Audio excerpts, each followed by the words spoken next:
with us. And thank you to Ethan and Alex. Welcome to everyone who is joining us still. And thank you to everyone who is here. As we all hopefully know, there have been conscientious objectors as long as there has been war. In the 80 years since our founding, the Center on Conscience and War, CCW, has served thousands of conscientious objectors. While our founders did not expect our organization to have a reason to exist after World War II, when we were founded, here we are 8 decades later, because war has not stopped, but neither has the loud voice of the human conscience.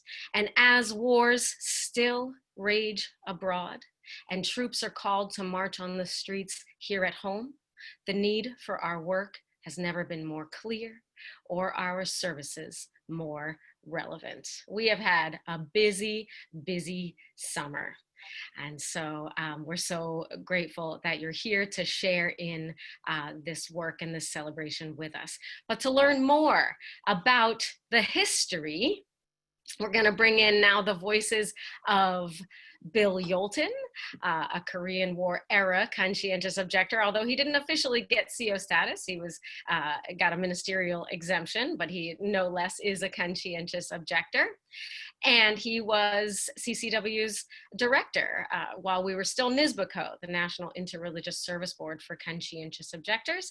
And we'd also like to bring in Bill Galvin, who is a conscientious objector from the Vietnam era and also current staff member who just celebrated 20 years on staff of the Center on Conscience and War, but has been working as a counselor to conscientious objectors for longer than that. I'm going to turn the floor over now to Bill and Bill, if you're ready. Okay, I don't even see the other Bill, but don't forget to unmute yourselves. Can you hear me? I did unmute. Can you hear me? Yes, we can hear you. Okay. Well, hi. Well, as Maria has already said, there have been conscientious objectors as long as there's been war. And there certainly were conscientious objectors, people who were not being a part of war long before the first white folks arrived on these shores. But going back into US history, even from the beginning of this country, George Washington had to deal with conscientious objectors in the Revolutionary Army who had been conscripted and were, they actually had guns tied to their backs because they refused to carry them, and George Washington sent them home. So this is a part of our heritage that goes back to the very, very beginning of this country.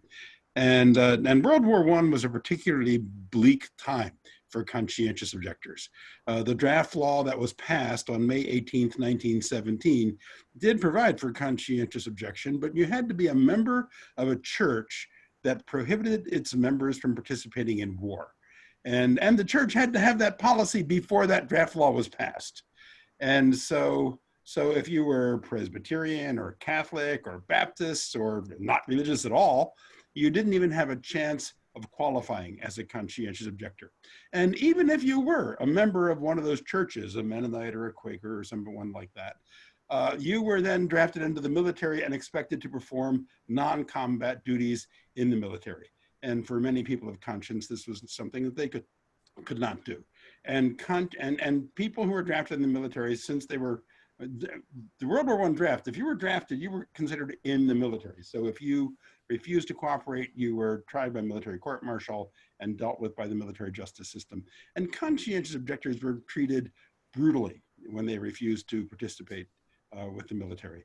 They had ropes tied around their necks, they were dragged around the floor, they were basically tortured. I mean, some of them were waterboarded. The sentences, there were actually 142 life sentences. There were 17 conscientious objectors who were sentenced to death. Now, none of them were executed. All of them had their sentences later commuted. But we know of at least 30 conscientious objectors who died during World War I because of this abusive treatment. And that included things like being strung up by your thumbs, all day. And they actually developed these special cages. They were called coffin cages. They were 23 inches wide and 12 inches deep they were basically like a coffin. They were bolted to the front of a cell door of in the military prisons, and conscientious objectors were forced to stand in these cells all day because they refused to do non-combatant military work. As far as we know, those cages were only used for conscientious objectors, no one else. They were described as a veritable iron straitjacket. The average sentence to people who were, who refused to cooperate during World War I was 16 and a half years. And the last World War I conscientious objector was not released from jail until the 1930s. And so as the country was gearing up for World War II, and it was pretty clear there was going to be another draft again, that some of the churches, that was mostly the historic peace churches, got organized and worked hard to get better protection in the law for conscientious objectors. And they created the organization that is now the Center on Conscience and War. The original name was the National Service Board for Religious Objectors. And now I will turn it over to Bill Yalton. I don't even see him here, but hopefully he's here. I'm here. Oh, okay. Oh, there you are. And so in I'm an old man with kind of withered memories, but some of this comes back pretty vividly. In 1937, the leaders of the Peace Church got together to try to avoid this from happening again. That's when they offered to provide peaceful civilian public service in the national interest. And that's how everything got started, everything because they did that. All COs ever since have a way out of having to go to prison. That's the beginning of it all. I came to know finally a lot of people in CPS. For a while, I traveled around to visit people, but then we had a national conference, and then finally at the end of my time at CCCO, I entered the 4,000 or more names of people and what they'd done in our directory. You can still get that from CCO. So this is pretty important, what happened. These guys, you remember, these are kids just off the farm, young, strong. So they volunteer to be smoke jumpers, like jumping into the fires in the West now to put them out with parachutes. People who then volunteered, they said, I want to do something useful. And so they became guinea pigs. And about 1800 decided that they would try to help at mental hospitals. So they replaced the attendants there, and instead of the kind of terrible state of the mental hospitals, they renounced violence and cared for people with care. And of course, the benefit also was that many of their wives came along and took jobs at the hospitals too.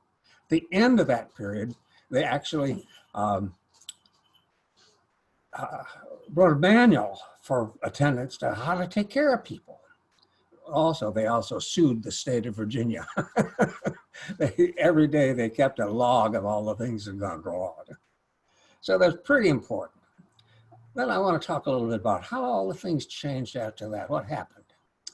For a while, I was in charge of campus ministers, and then just coming up to the Vietnam War, we tried to train campus ministers in draft counseling. But some of us feel pretty guilty about that, because with that oldest first, you had a lot of people trying to get out of the draft and go to graduate school forever. Of course, also meant an incubator for demonstrations against the war. But in 1969, with the lottery, all that dropped. And suddenly there weren't so many COs and so many people in graduate school. But what also happened, I went to Australia and then came back. And my denomination, Presbyterians, set me up with $100,000 to work on draft counseling. And one of the things we decided is that we should not just do counseling from the office, but try to enable local communities to do it. And so we got the local communities to agree, if your church wants to do draft counseling, you have to get a community-based draft counseling. So it changed the format and the idea of it. We also spent $5,000 to subsidize the National Draft Counselors Association, Black Draft Counselors Association out of Chicago. So try to change the way all of this happened. And the important thing also, when I went back to NISPACO and worked for them, we set aside time for our one of our counselors, Charlie Maresca, to go to law school. And so he ended up writing the draft counselor's manual, which would therefore put in everybody's hands a way to take care of their cases for every counselor to have a manual with the law and it all explained. And then, of course, Charlie also got heavily involved in military counseling. And that's how we came to the way we are now. Yeah, I was going to add to that, starting back as far as at least the Korean War, we were getting calls from people in the military who were conscientious objectors. So our work working with military conscientious objectors goes back at least that far. But certainly during the Vietnam period, when everybody knows about the whole draft counseling movement that Bill Yolton was just talking about, I mean, we were an important resource. We weren't out on the front lines that everybody knew about us, but we were the folks in Washington monitoring what's going on with Selective Service, regulation changes and things like that. And we really resourced that network and kept them on top of what was happening with the draft. And of course, as the draft ended after the Vietnam period, we got more and more engaged with working with folks in the military who are saying no to war. And that's an important part of our work today. Yes, yes. Yeah, we were one of the founding members of the GI Rights Hotline. We're still very active with that. And in fact, many of the conscientious objectors that we work with now first learned about us through contacting the GI Rights Hotline. So the work continues. With the poverty draft. Pardon? With the poverty draft. Yes, yes. And one of the things we've seen recently, and probably Maria's going to want to talk about this more later, is we've actually, but with the calling up of the military to suppress the Black Lives Matter demonstrations, that's actually triggered the conflict of a lot of folks in the military who are saying, what is it that I'm a part of now? And a lot of people who were medics and doctors actually who were drafted, once they got in, they realized what was happening here and decided they couldn't do it. Okay. Yeah, we're done. Maria, you're not on. Yourself. Thank you so much, Bill Galvin and Bill Yolton. It's funny, we often joke, I think Bill Galvin has said that Bill Yolton has forgotten more than he will ever know. And now I can say that about Bill Galvin. Bill Galvin has probably forgotten more than I'll ever know about conscientious objection. And I want to honor these two gentlemen as really the experts on conscientious objection in the United States that exist, the premier experts. But our next speaker doesn't have a shabby knowledge of conscientious objection, and will illuminate some of that history that CCW was involved in, or NSBRO back then. We were the National Service Board for Religious Objectors back at our founding before we switched to NSBCO, and then finally the Center on Conscience and War as the law evolved. But Judith Ehrlich, who is joining us from halfway around the world from Australia. Thank you so much, Judith. It's only 7:21 a.m.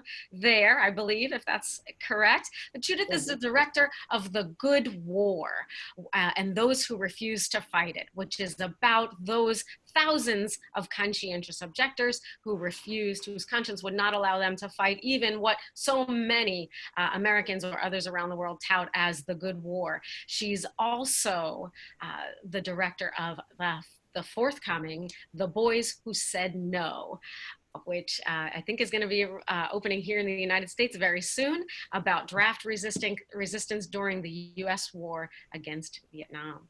Judith, I'll turn it over to you, please. Thank you so much. It's so nice to be here with some familiar faces. I was on the board of the Central Committee for Conscientious Objectors for quite a while. I was looking up, I thought, this is before my Google Calendar. I don't know how long I was on it, sometime in the 80s. I know that I was introduced to this subject in 1980 when the registration returned under Jimmy Carter. And my friend worked for Ron Dellum's office, and he decided that they needed a slideshow about registration, recruitment, and the draft, and he asked me to do that. And I did it with a committee of 10 organizations, and I Politnisbiko was one of them. I was trying to look it up. I know War Resisters League and CCCO and a whole lot of other ones. And I thought, this is a bad idea, but it turned out to be really a good idea and got me into a lifelong interest in this subject. So that was something that went out to schools all over the country for many years and talked about, and went out with draft counselors about, counselors who were talking, this is post-draft. But the registration had been returned, and as you all know, is still with us. I got involved with, I got inspired by that and did a radio series about the history of conscientious objection from the founders to the Gulf War. That was in 1990, I think, and that was on NPR. And when I was doing that, I started getting very interested in World War II. And I happened to be going I was going to Cuba actually for a film festival. And I was in Mexico City. I get transferred on a plane. I'm sitting next to this woman and she starts telling me about CPS camps. And I had never heard of them. And I had at that point, I guess I hadn't done the 3-part series yet. I'd done the other thing. And I thought, wow, what is a CPS camp? That's very interesting. Who knew that many young men during World War II were resisted the draft? So that got me started on the whole World War II story. And then Rick Tejada Flores, who had been a conscientious objector during Vietnam, and we met in Cuba on that trip actually, and we started talking about doing a film. And I hadn't made a film before. I'd made lots of radio programs and lots of multimedia slideshows was my medium at that time. And so he had done a lot of PBS work. Anyway, we started working on this film together and I learned and I was just so fascinated by the subject. And I still, when I listened to you, Bill, I was just thinking, this really is a good subject. I'd like to make a film about it. And I thought I already did. Never mind, I've done all of that. But the World War I stuff is very incredible. And I did have covered that in a few of those films. But I'm now finishing a triptych on war resistance, which starts with the Good War, then the Good War and those who refuse to fight it. The second is The Most Dangerous Man in America, Daniel Ellsberg and the Pentagon Papers, which was also an investigation of somebody who was not a conscientious objector. He was a war planner who jumped the fence and released the Pentagon Papers. And now this film I'm just finishing, which is opening at the Mill Valley Film Festival next week online, so you can all get tickets. And then the week after, it opens the Mill Valley Film Festival. It's opening night documentary for that festival, and then the closing night for the UN Association Film Festival in Palo Alto. And which is the perfect place because both places, because David Harris, who was the leader of that movement, or one of the leaders, is from Mill Valley, and that's where this reunion happened with 70 COs from Vietnam War, which inspired this film. And then a lot of it happens at Stanford, where David was student body president, and my good friend Amy Allison, who I met being on the CCCO board, was also the student body president. And now she is the head of an organization called She the People, which is organizing women of color to vote. And she's become a major national political figure in the last couple of years. So she was a conscientious objector who left the Army, was an Army medic who I met because I interviewed her on KPFA. Anyway, and she and I both were on the board of CCCO for a long time together. A great activist and wonderful person.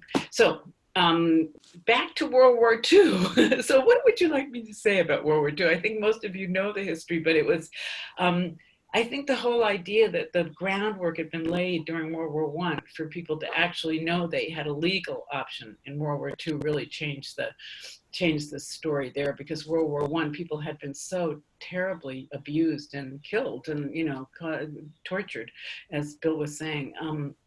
And I have just a little anecdote. I went to Alcatraz with a group of young people who were doing this Freedom Summer program, and with some of the folks who had been out there during the sit-in when they invaded Alcatraz. And I started talking to the ranger, and I said, so what do you tell people about World War I and the COs who were in Alcatraz? And she said, I didn't know anything about that.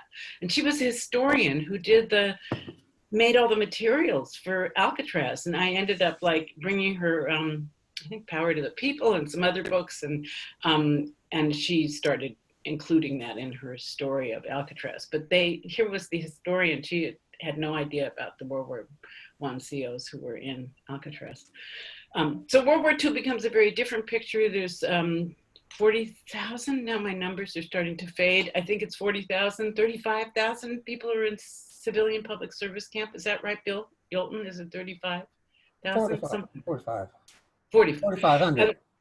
4,500. Yes. Oh, I'm sorry. You're right. The 45,000 is the non-combatants in the military. 35,000. I think that's right. I'm terrible at numbers. Anyway, lots of people. They're in a lot of camps around the country. The ones who are in the arts camp in Oregon do some amazing things, and there's a bunch of master printers who are in that camp and really move the art of printing along. And there's theater and there's painters, and those people come back to San Francisco after the war and sort of start the San Francisco Renaissance, which involves into the beat movement in San Francisco. So there's that whole art side of it, which is really interesting.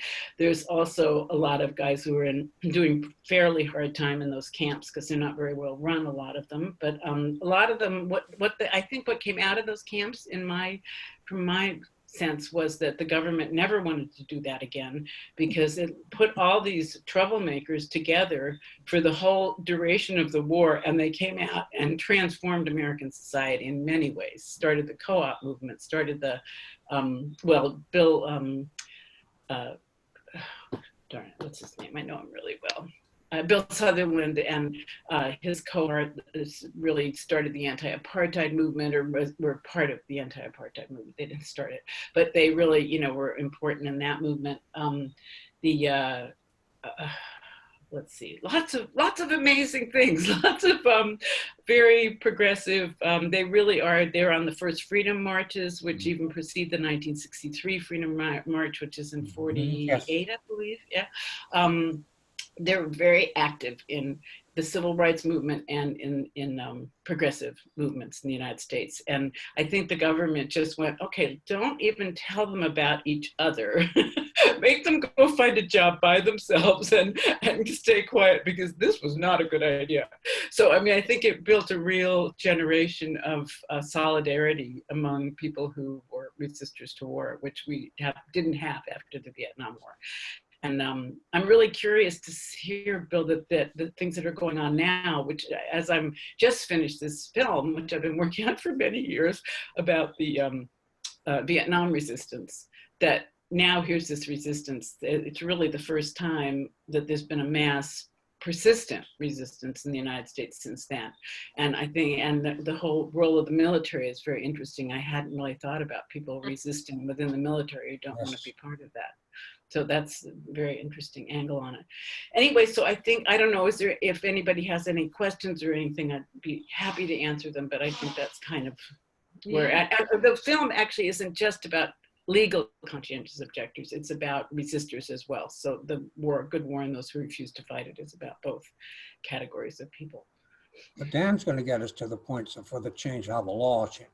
Yes, absolutely. Yes, Judith, thank you so much. And everyone, please stick around, because we'll have lots of time for discussion and question and answer after all our folks have spoken. But Judith, it's a great segue that you leave us with, because so many times, right, even today with the demonstrations on the street, we hear how the military fought for our freedoms. Actually, it is those individuals who resisted taking the lives of others who actually won more of our freedoms in this country. And we hear also about, especially these days, the last few years, we hear so much about religious liberty.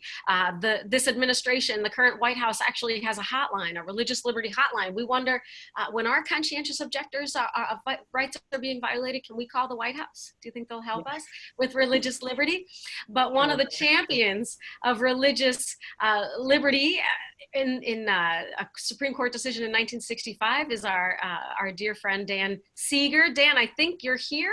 I hope, right? I think I saw that you were here. Wonderful, wonderful. Dan Seeger, I want to invite you to please talk about your pivotal case, which I believe you brought in 1959, but was finally decided in 1965 and broadened the legal definition of conscientious objection, striking down the requirement that a conscientious objector believe in a supreme being. I'm going to turn it over now, please, to Dan Seeger. Well, I'm very glad to be here. Thank you, everyone. And I want to offer my congratulations to everyone associated with NISBA-CO and the Center for Conscience and War for the great work over 80 years in radically altered circumstances from decade to decade. Just thinking back to 1965 when my case was decided, I realized how different everything was back then. So let me just be very brief. As a result of all that Judith and both bills have told you, the Congress of the United States in 1948, when it was contemplating passing the first draft law, conscription law, peacetime conscription law, I think that's correct, Bill, that it was the first peacetime conscription law, was struggling as a result of the experience with all these different people that we've been talking about to figure out who should be exempt from this conscription. And they decided that people could be exempt from being conscripted, could be conscientious objectors by virtue of religious training and belief. And they went on to define religious training and belief as belief in a supreme being, and as a belief which, when one's conscientious conviction was derived from a belief in a supreme being. Well, back there in 1959, I was and am agnostic, and I got my form from the selective service system, and it said, do you believe in a supreme being? Checkbox yes, checkbox no. And I looked at this and I said, I didn't know the United States government asked people questions like that. I had learned about the First Amendment of the Constitution, but I sort of, was very naive, and I sort of said, well, I have nothing to hide. So I drew a third checkbox, and I checked the third checkbox, and I wrote an 8-page essay on the knowability and unknowability of God. Well, to make a long story short, by failing to check yes, I had put myself clearly outside the law, and the NISBA-CO and another organization called the Central Committee for Conscientious Objectors joined forces on my behalf, along with the Quakers, and we challenged the finding that I was ineligible. And after a long process from late 1950s until 1965, the Supreme Court ultimately decided 9-0 in my favor, and the supreme being question was eliminated from the form for conscientious objectors. Now, this case is part of the panoply of cases which have made church-state jurisprudence a mess. So it's still the subject of many law school articles, and I try to keep up with these.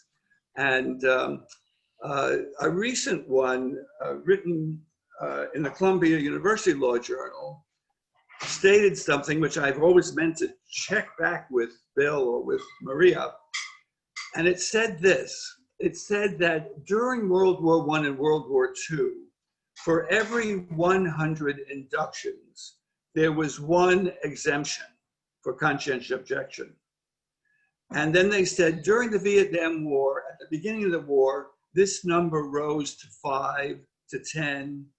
And they said at the end of the Vietnam War, they said there were 125 claims for exemption for every 100 inductions. That sounded, this is Columbia University, so I wasn't about to check it, but it sounded quite amazing to me. But anyway, to make a long story short, when we started this case, it was a case on principle.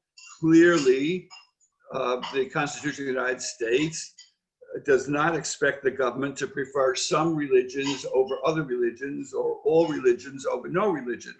And in the case of this 1948 statute, clearly the government was dispensing categorization of people according to religious belief. So it seems pretty clear that it was unconstitutional. And thereafter, the Supreme, as I said, the Supreme Being Clause was removed from the form. Now, I have to admit that when I got through this case, I kind of thought the Supreme Court was kind of a hero. After all, they had stood up for a single individual against the legislative body of the United States and the selective service system and even God himself or herself. But since that time, of course, I've learned a lot more about the Supreme Court's history and now realize that Warren Court was quite a special case in the long history of the United States. And the Supreme Court has been, unfortunately, one of the bastions of the most regressive kinds of decision-making, from the Dred Scott decision through the decision that corporations are human beings, rights, up to the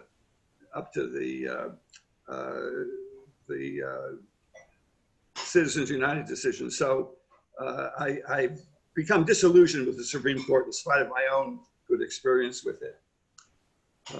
Now, the Central Committee for Conscientious Objectors, now the Center for Conscience and War deals a lot with people in the military. There was an allusion earlier to the poverty draft. That's a concern for all of us. I think if we're ever going to sort of deal with militarism and the draft in the long run, we have to end poverty, frankly. I was heartened to read the most recent book by Piketty. The book is called Capital and Ideology. And he brilliantly displays all the inequality in all the systems around the world, economic inequality, but charts a remedy which sounds quite attractive and quite good. So I'm feeling a little upbeat that there may be a way out of this morass. But for the meantime, as long as there's a poverty draft, and there will be a poverty draft as long as there's poverty, we need to keep doing the work that the Center on Conscience and War is doing. So I'm very happy to be here. I hope this is helpful. I won't tell you all the long stories about climbing up this ladder, but I will mention one thing. I was a celebrity for about 5 days when the decision was first rendered, and I was trotted around to radio stations and television stations, and I was in such a blur, I didn't even know what was going on. But anyway, I wound up being trotted out on a CBS television call-in show with a panel. And the other members of the panel were Basil Rathbone and Phyllis Diller. And I didn't know what I was doing on this panel with Basil Rathbone and Phyllis Diller. Well, it turned out that Basil Rathbone was a conscientious objector in World War I. Wow. So that became apparent in the conversation, and it seemed quite logical. I never figured out why Phyllis Diller was there, not that day or not any year since, until about 2 years ago. I happened to be talking with a friend who was a Mennonite, and I mentioned this, and she said, "Oh, Phyllis Diller was a Mennonite." So Phyllis Diller was there because she was another member of another peace church. So there we have it. Anyway, thank you. I'm very happy to be here and to see you all.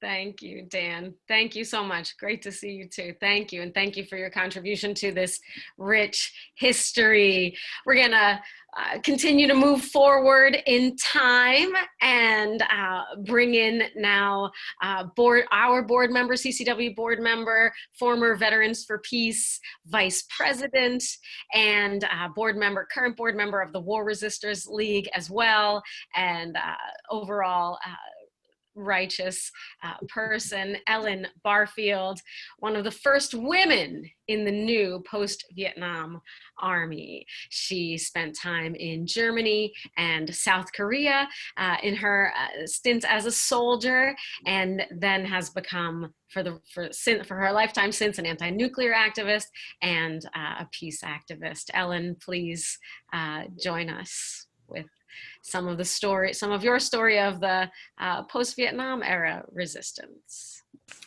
Thanks so much, Maria. I'm deeply honored to be among this group because I was not a conscientious objector. The poverty draft got me. I joined to get the money to finish college and simply did my 4 years.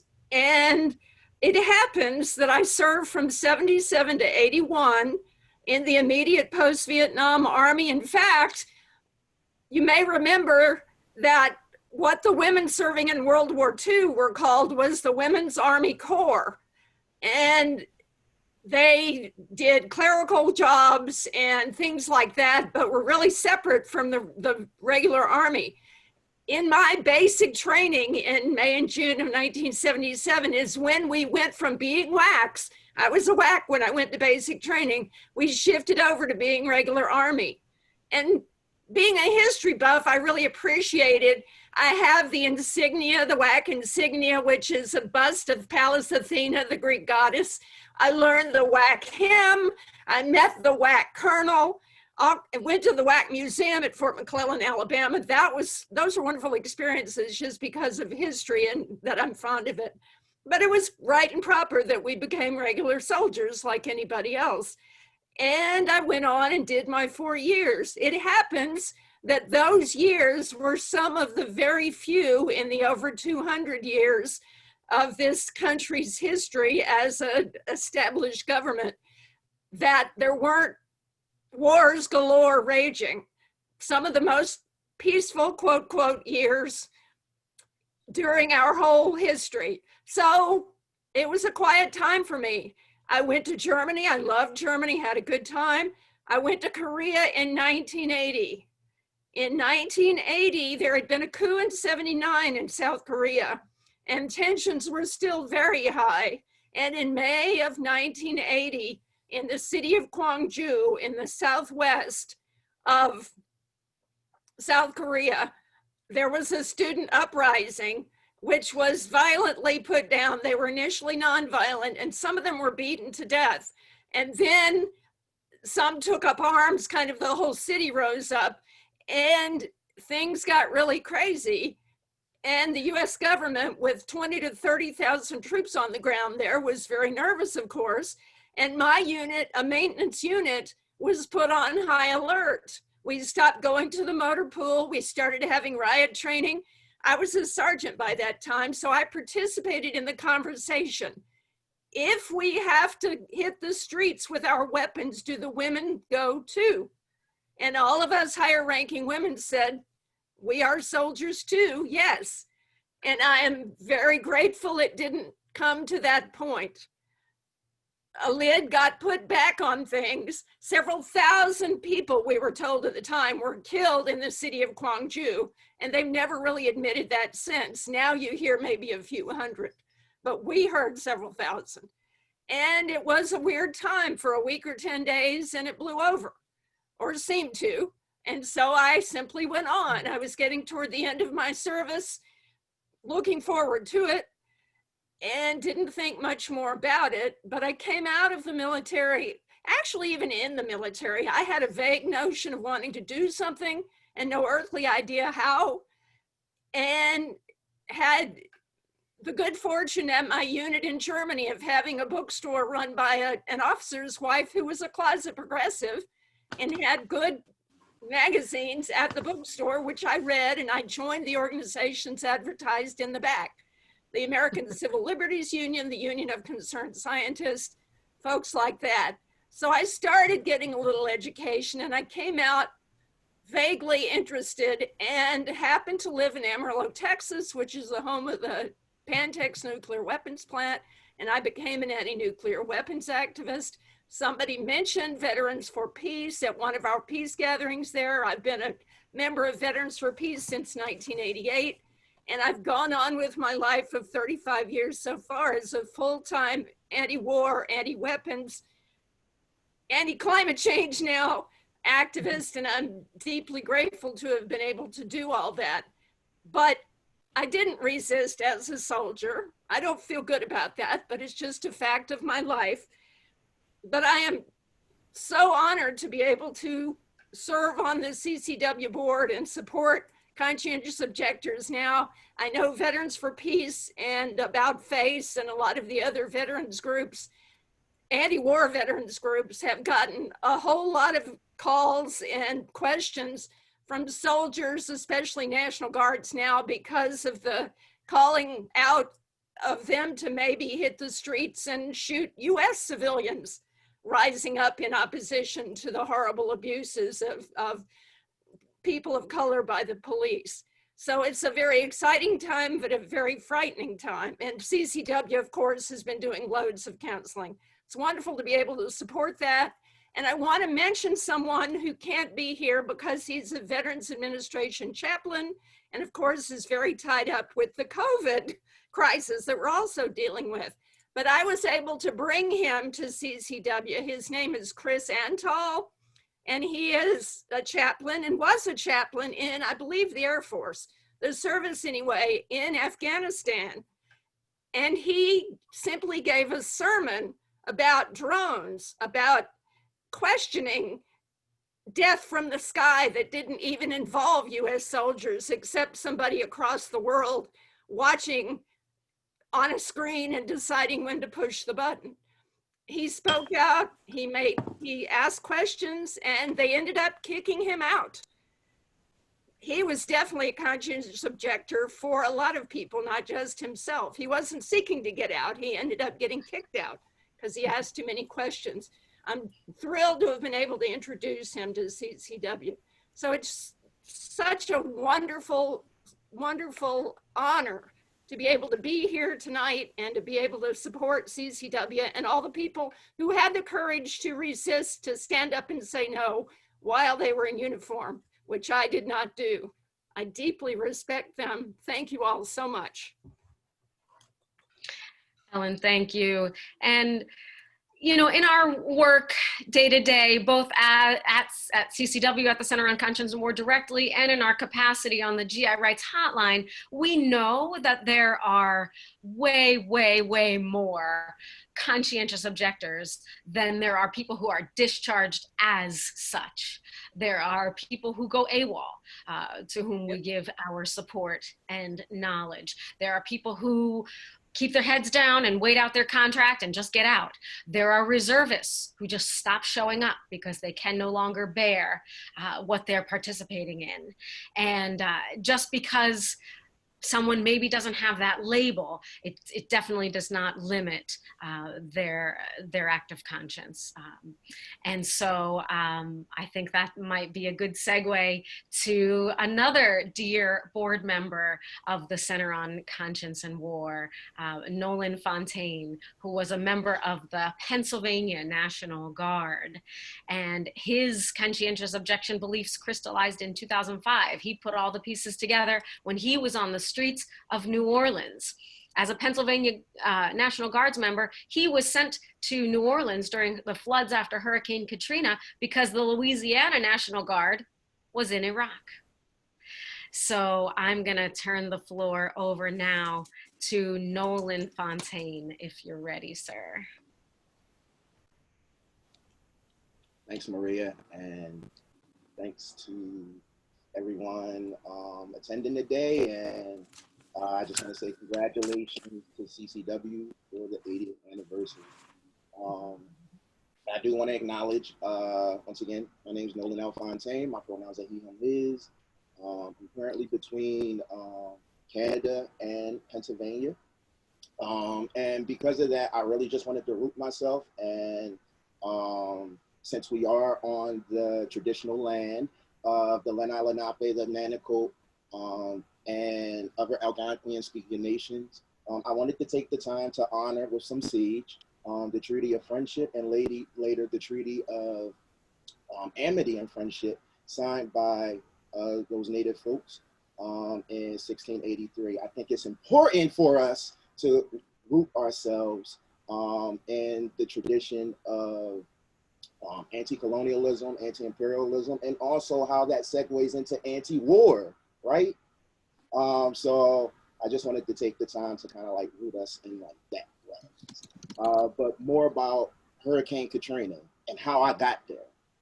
So at the time in 2005, I'm going to take us from like 2005 to the present, if y'all could follow along with me. And as a Penn State student, I got called up at the end of August 2005 out of art class. If you could imagine, this is around the same time when Kanye West was a little bit different and talked about George Bush not caring about Black people and things of that nature. So I got called and deployed from out of my classroom. If you know the military and the National Guard is very much a hurry up and wait kind of mentality. So even before I left and before we mustered, I can recall going to a bar in central Pennsylvania and, you know, having on my uniform and really putting the pieces together when all of my battery kind of was able to go on the bar and I was refused service. So that let me know right then and there that, hey, the Army doesn't really live up to this notion of just seeing everything through like these green colored lenses, right? So later, when we were deployed, we arrived in Jefferson Parish, and we lived for the next few weeks inside a school.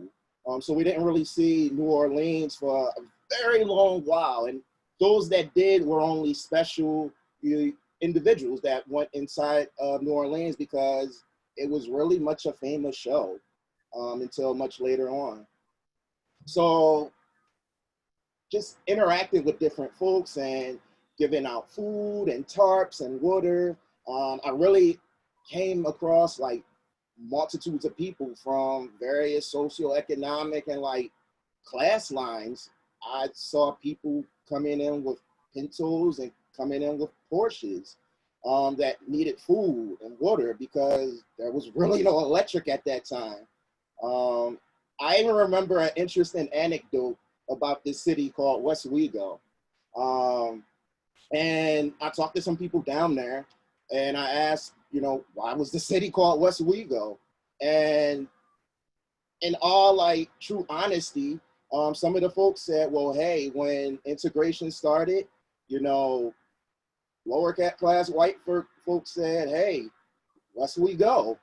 And it was interesting, even though it was kind of like weird and funny tongue in cheek, it was interesting for me to understand like those class divisions and how like even amongst like that disaster, like how a lot of like working class and non-rich folks kind of just like banded together. I didn't see any looting. I didn't see anything that was perpetrated by like bourgeois, like rich media or any of that. I really just saw people trying to get by and help each other.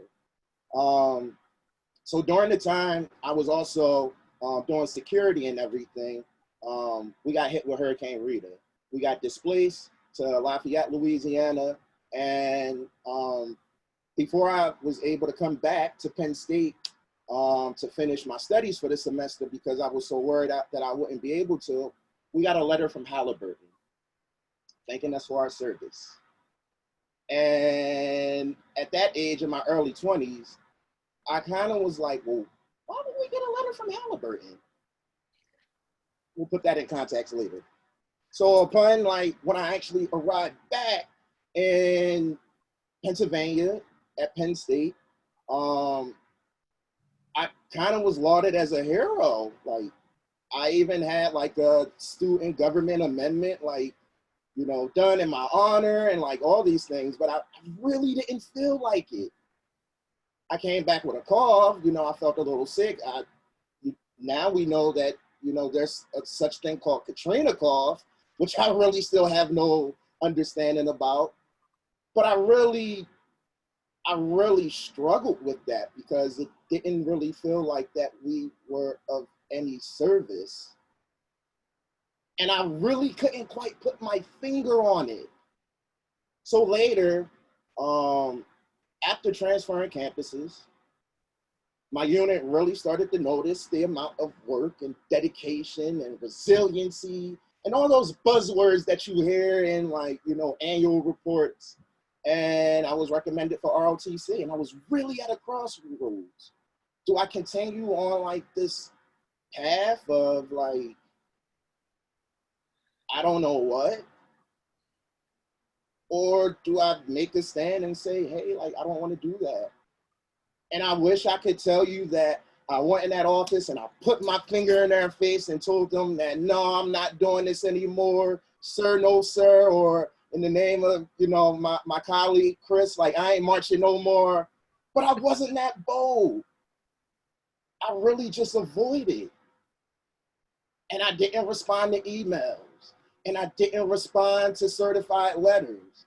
To where, like, I started getting, like, very troubling calls from my unit, to where it's like, hey, if you don't answer these calls, we'll send the dogs out. We'll send the cops out. We know where you stay. We know where your college is. We have your class schedule. All these types of daunting and intimidating tactics, right? So I just hid. And I waited for my general discharge to come in 2007. Same year my grandma died, the same year my best friend died, the same year my cousin died. And the same year I graduated from Penn State. Same year that the Patriot Act was renewed. So later, in 2008, we know that a major election happened during that time, and we also know that Wall Street was bailed out. And you know, later in 2010, I became IRR, which is Individual Ready Reserve, meaning that you don't have to show up for military duty, but if there's ever an emergency, we're gonna call you. And I did get that call in 2010 with orders to go to Iraq. And by this time, we had already known that there were no weapons of mass destruction in Iraq. We had also known that, you know, in Afghanistan, there was a large portion of soldiers there who were guarding poppy fields, because we know that poppy becomes opium, and opium becomes opioids. And it really makes me wonder why there's an opioid crisis now, right? So, you know, later, I hit again, and I avoided, and I supplemented with work and news and politics. And this was around the same time with the Gulf Coast oil spill, which really made me start to solidify and crystallize. That's why I got the letter from Halliburton back in 2005. It was drill, baby, drill back then. So later, 2012 and 2013, I became, you know, more aware. I became more aware about the Smith-Mundt Act and NDAA and all these covert military, like, articles and acts that were being done to take away our civil liberties and our freedoms. And in 2013, when my job shriveled up and they closed 29 schools in Philadelphia, and my uncle passed, I was like, you know what? I'm out of here. And I left for DC, and I started a doctoral program at Howard University. And later in 2014, I started my first business, and I really just could not shake this idea of, like, not completing or like having this blank page of my experience with Hurricane Katrina. And then that's when I reached out to CCW. And it really became clear to me what a conscientious objector was. And after becoming familiarized with the CCW board, in 2015, we had Conscientious Objector Day, and that was really the first time that I was able to share my story the way that I am now. And it was so refreshing in a sense to be around other folks that have the same stories of saying like, hey, I'm not doing this. I was about to say something else, but I'm not doing this stuff anymore. This is the same year that I went to Ferguson, the same year that they did a no-fly zone over Missouri, the same year that I learned from CCW about Alcatraz and Muhammad Ali and John Lewis and all these other conscientious objectors that the media does not want us to know about. To kind of close, in 2016, I became a part of the CCW board. And there was also another kind of pivotal election that was going on. And after that election, I made the choice to move to Canada. I was accepted in University of Toronto for a doctoral program. I withdrew from Howard in 2015. And although like I had a great time while I was there, I felt like that understanding like this notion of how militarization and prisons kind of like coincide. Understanding that the FEMA camp manual is not just conjecture or conspiracy theory, it's an actual MOS as an internment camp specialist in the US Army that they've been advertising for since 2011. So really being able to step back from the United States and be in a space in Canada where I can write about these things, and was just such a refreshing thought to think about. What I didn't know is that Canada has its own problems of settler colonialism and incarceration disproportionately too. So then I was like, and I became, familiar with, a congresswoman, Cynthia McKinney, who, I later learned about in 2019, who kind of exposed this whole notion. And I thought I would have time enough to share with you the video, but it'll be available upon request. So I'll probably put the link in the chat feature. But for her to expose that, a large portion of individuals who are in prison didn't even make it out of New Orleans because they weren't considered people, they were considered property. That really crystallized for me that this whole notion of incarceration and anti-war comes hand in hand. So now, as we are here in 2020, and as we are in this moment, on the precipice of like Iraq and Afghanistan troop withdrawal, and, just recalling my fraternity brother, John Lewis, who, like I said, was another war resistor, and how like, even still the media glosses over that. It really makes me wonder what our duty is in this moment, and how we as war resistors and those on the sidelines, how do we get together to continue this fight that's been going on for 80 years already? So I just wanted to share my story, and I really appreciate y'all for allowing me the space to do so. Thank you, Nolan. Thank you so much. Thank you for your moving story, and thank you for your service in peace. Next up, I want to welcome another DC neighbor who served as a Navy photographer's mate and organized from inside resistance to the Iraq War via the Appeal for Redress, in which I think by the end count, it was somewhere around 1,000. Jonathan, you can let us know, service members who reached out to Congress for redress of grievances, basically, for being asked to fight in the illegal war in Iraq.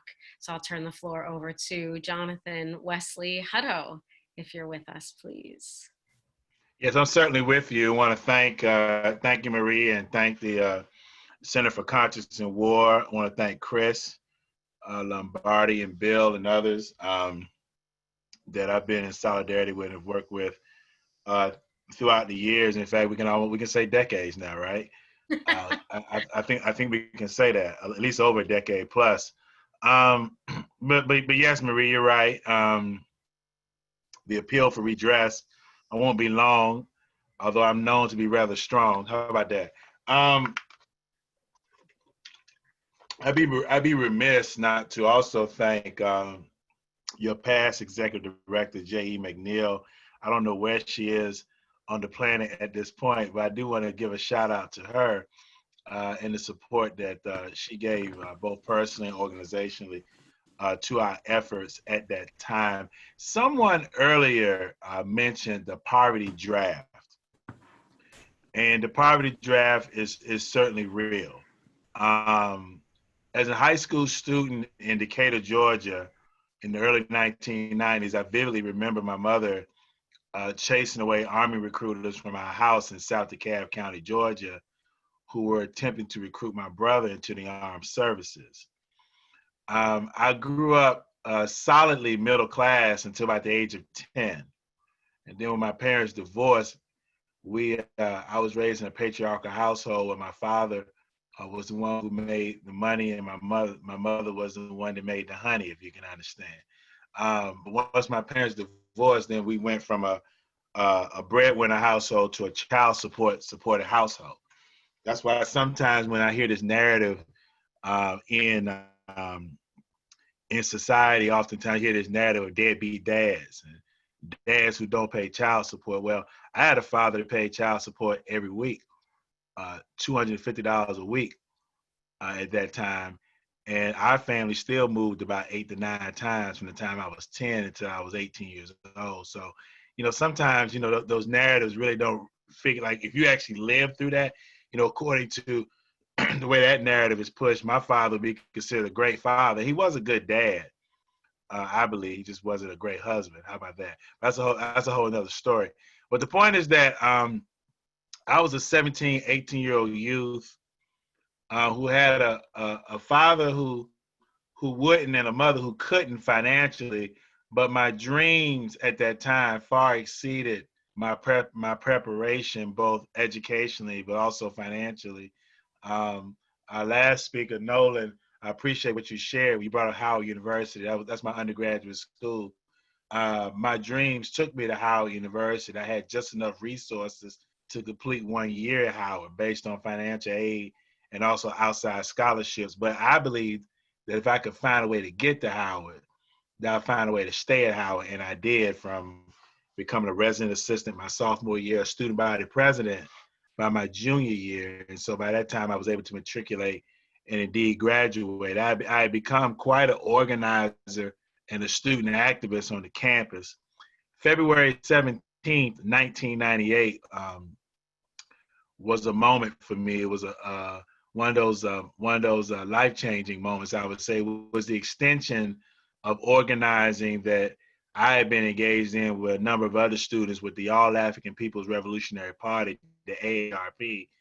If there's any Pan-Africanists on the line or sympathizers or supporters, you would know that the AAPRP was an extension of Kwame Nkrumah's, who led Ghana to independence in 1957, part of his organizational trajectory of what all Pan-Africanists needed to do in the world. And the major spark and catalyst for that organization domestically in the United States was Kwame Ture, known to my mother's generation, Stokely Carmichael. Stokely, of course, being a SNCC veteran and also a conscientious objector to all war, along with his SNCC comrade John Lewis, Cleve Sellers, and many others. We know the story of Sammy Young, the Navy veteran who was killed there in Tuskegee, Alabama, for attempting to use a segregated restroom. It was what led to SNCC becoming the first civil rights organization to come out against the Vietnam War, and was able to push SCLC and Dr. King to take that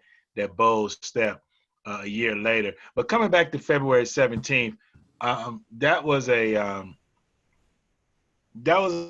life-changing moment for me. That was the moment we brought Kwame Ture on Howard's campus for his last fireside chat, 9 months before he passed. And there were some dictums from that oration that I internalized for the rest of my life, one of which being that the struggle is eternal.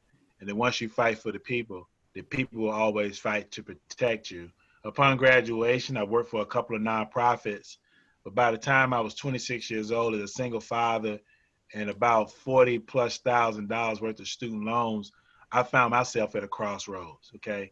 And I found myself, believe it or not, seeing the military not as a career change, but more like a pivot in order to, number one, alleviate some student loans, but then also to begin a graduate education as well. I didn't come from a situation, it's kind of interesting when I read the narrative now of millennials, and I'm a Gen Xer, by the way, born 1977, millennials who are able to go back to the couch, if you will.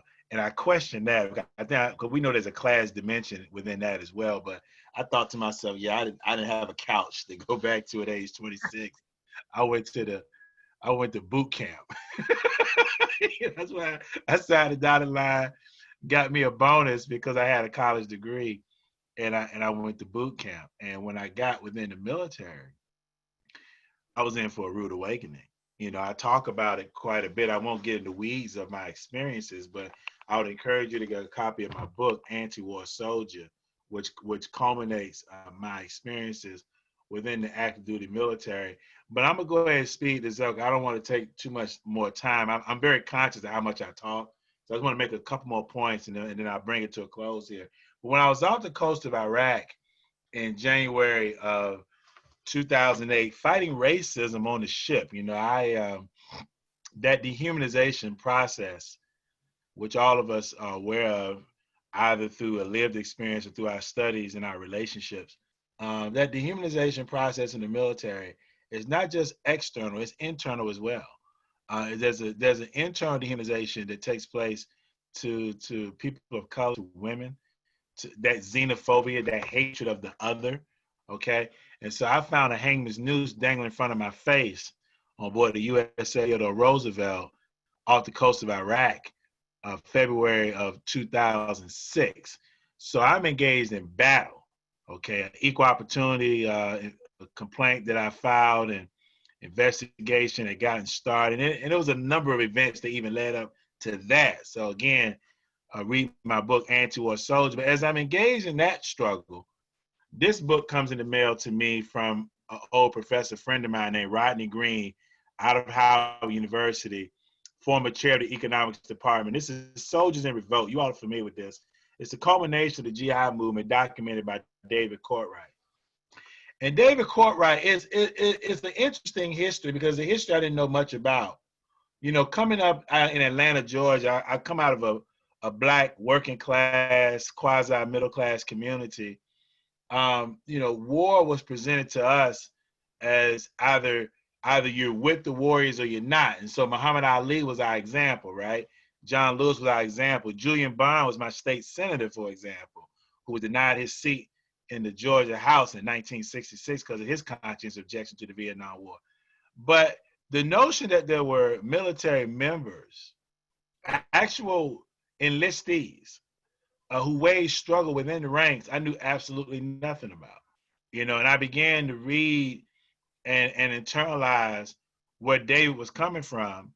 And in the conversations that I was having with other enlisted seamen and airmen, the number of whom were anti-war, but their being in the military was a way for them to maintain their lives, take care of their wives and their children. So we began to do research. When we came off the ship, we linked up with David. We brought David down to Norfolk, Virginia. We did a program where we had about 20+ active duty members that came to the program, along with countless others from the peace and justice community. We began to plan, strategize. We came across a number of DOD regulations that supported our activism, one of which is the Military Whistleblower Protection Act, which says that any military member without prior command approval can send a protected communication to a member of Congress on any issue. That became the basis for the appeal for redress. And it's kind of interesting for me to present this within the context of conscientious objection, right? Because the appeal for redress was not a conscientious objection strategic move, although it did provide room, of course, for conscientious objectors, but it was a way for us to organize and mobilize various forms of objection to war from all different angles, some of which were ideological, deeply ideological, some were deeply personal. Some of the objection even came from people who, believe it or not, they still somewhat believed that there was something wrong in Iraq. They were just sick and tired of going over there. One guy was going back on a third tour. You know, it just became too heart-wrenching and too bloody. You know, one was a couple of officers, a number of officers and surgeons who joined on. So I think that one of the things that we were able to demonstrate was that this struggle can be waged within the military itself, and then it provides a forum from which conscientious objection can be pushed to the max. I was going around campus, those GI rights hotline cards. I still got some here in my, as you can see, my command center. I call it the command center, really my man cave. But I still got some of those cards. I used to pass them out on base all the time, the GI rights hotline. I used to pass them out to people. Like, hey, you got grievance, call the hotline, you know. I think that and as I get ready to end here, I think one of the challenges of the movement at this hour right now, and I'm glad that Bill spoke to it earlier as he hit on the linkage of the spark of what the Black Lives Matter movement was able to bring with, you know, Trump playing war games in DC, and then people calling you all like, you know, what are my rights? What can I do? I think one of the things that one of the challenges of the anti-war movement, the conscious objective movement right now is, how do we get down to the barracks? How do we get down to the barracks level? How do we get down to the actual level of the grunts? Okay, if you look at that video of that captain being relieved of duty from the USS Theodore Roosevelt because he dared to say that no life should be sacrificed for COVID.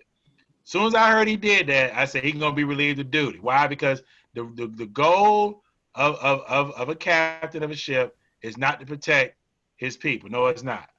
Although that's what it should be. That's what we believe, right? Just at our core as human beings, that's not what it is. It's you're in the eyes of the rulers, the folks below decks are cannon fodder for America's imperialist aggressions abroad. So when that captain was relieved of duty, and when you saw those countless sailors, those were thousands of sailors on a carrier out to sea. That's 5,000 plus sailors. That was giving him the hero's welcome as the rulers are relieving him of duty. That's a base to organize. That's a base from which a forum can take place on conscientious objection. I mean, what's the process? Because even though there's a process for it, it's not talked about in the military. No one educates you in boot camp on the process of conscientious objection. I see Nolan over there shaking his head. Nobody talks about it. Nobody tells you that you can go to the chaplain and begin a process and go up your chain of command with a process. No one talks about that. No one knows about it. Okay. So I'm gonna end it there. I once again want to salute the Center on Conscience and War for your 80th anniversary. Want to salute this organization for standing firm, for being an organization that can be relied upon, that we, as at that time enlistees, could rely upon, and that I continue to project forward as we have to press forward. And again, I'm gonna end again by saying our challenge is how do we get down to that deck plate level? And I think that for me, it took place because there was a veteran of the GI movement who was a professor at Howard that I knew as an undergrad, who sent me this book when I was in a grunt on the ship that I read and internalized, that I was able to put into action. So for my academics out there, this is what we have to do, right? You got students in your classes. All your students are not going to get masters and PhDs. Some of your students come from working class backgrounds. and they're going to graduate and they have to struggle in society, stay in touch with them. You know what I'm saying? When they find themselves in the hold of a ship or in the barracks, you got the responsibility to send them some literature, you know what I mean? To push them, to be in touch with them and help them organize. Thank you so much. Peace and love. Thank you, Jonathan. Thank you so much. Thank you so much. And I mean, it's true that, I mean, it's touching that you're grateful to us, and we hear that a lot. We hear, you know, people's gratitude, and for us, it's such a humbling experience because it's you all that are doing the heavy lifting, you know, and we feel like it's the least we can do to stand beside you, to walk behind you, and you know, to support you. So thank you all so much, those of you who have taken those difficult stands. And moving on to someone who has, another individual who has taken a difficult stand. Another board member of ours, Ethan Foote, who was a former volunteer with CCW, the musician that I hope you heard at least some of because of my audio mishap earlier on. But Ethan is a selective service resistor. There's other selective service resistors on the meeting today as well. Folks who suffer serious penalties. Failure to register with selective service is a felony offense, but no one has been prosecuted since the 1980s, yet still live with lifelong penalties, but feel that even cooperation insofar as putting your name on a list to be fodder for the war machine is a violation of your conscience. I'm going to pass it over now to Ethan Foote. Please, Ethan, for your story. Thanks, Maria. Hope everyone can hear me okay. I'll keep this fairly brief. I came to know about Center on Conscience and War back around 2005, I guess. Maybe 2006, around the time I turned 18 years old, which, as most of you probably know, is when all men in this country, at least, or citizens, have to register with a selective service. It was the time of the Iraq War and the War on Terror, and, you know, I had opposed that war earlier as a high school kid, but it was not really until a few years later, around the time that I got that letter, that my understanding of the bigger picture of the Iraq War really crystallized. Understanding the connections between the Iraq War and the Patriot Act, and between the Iraq War and the first Gulf War, and the whole long, sordid history of American intervention. And so I get this letter, and I think I knew at the time what the penalties were for not registering. And, you know, I was lucky enough as a DC resident to not be in one of these situations where you're, you know, I don't know, registered automatically, or you can't get a driver's license if you don't register. So I had it better than people in some states, I guess. But, you know, I knew that if I didn't register, that I would be ineligible for a Stafford loan, which is the main, you know, federal financial aid for going to college. And so I guess I was looking around on the internet for alternatives to the federal financial aid, and I came across FEAT, which is the Fund for Education and Training, which Center on Conscience and War operates. So I got in touch with them and explained why I didn't want to register with a selective service. And, you know, they helped me go to college. And, you know, registering and not registering with a selective service is really not the same thing as being a full-on conscientious objector who's a service member, or someone who has actually been drafted and says no and, you know, gets sent to an internment camp, or any of those things. You know, the consequences that I faced were, to be honest, pretty small compared to some folks. But I feel that what connects me to, you know, people like Nolan or Jonathan or any of the other really courageous people that we've heard about is that at some point we recognize that we had a choice. We can participate in this war machine, or we cannot. And, you know, my choice was less material and more symbolic, but it was a culmination of a process of coming to understand what is at stake.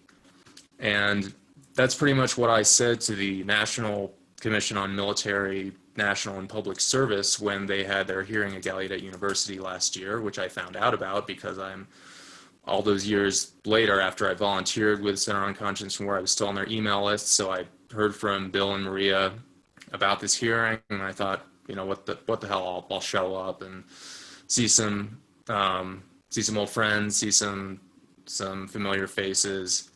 And, you know, being up there kind of a little shaky with, you know, the public speaking and the public comment period before that committee, I really it all came back to me. You know, these days, the Iraq War, even Afghanistan, have really faded from the headlines. I think a lot of Americans don't really think about these things anymore, which is, you know, a real shame.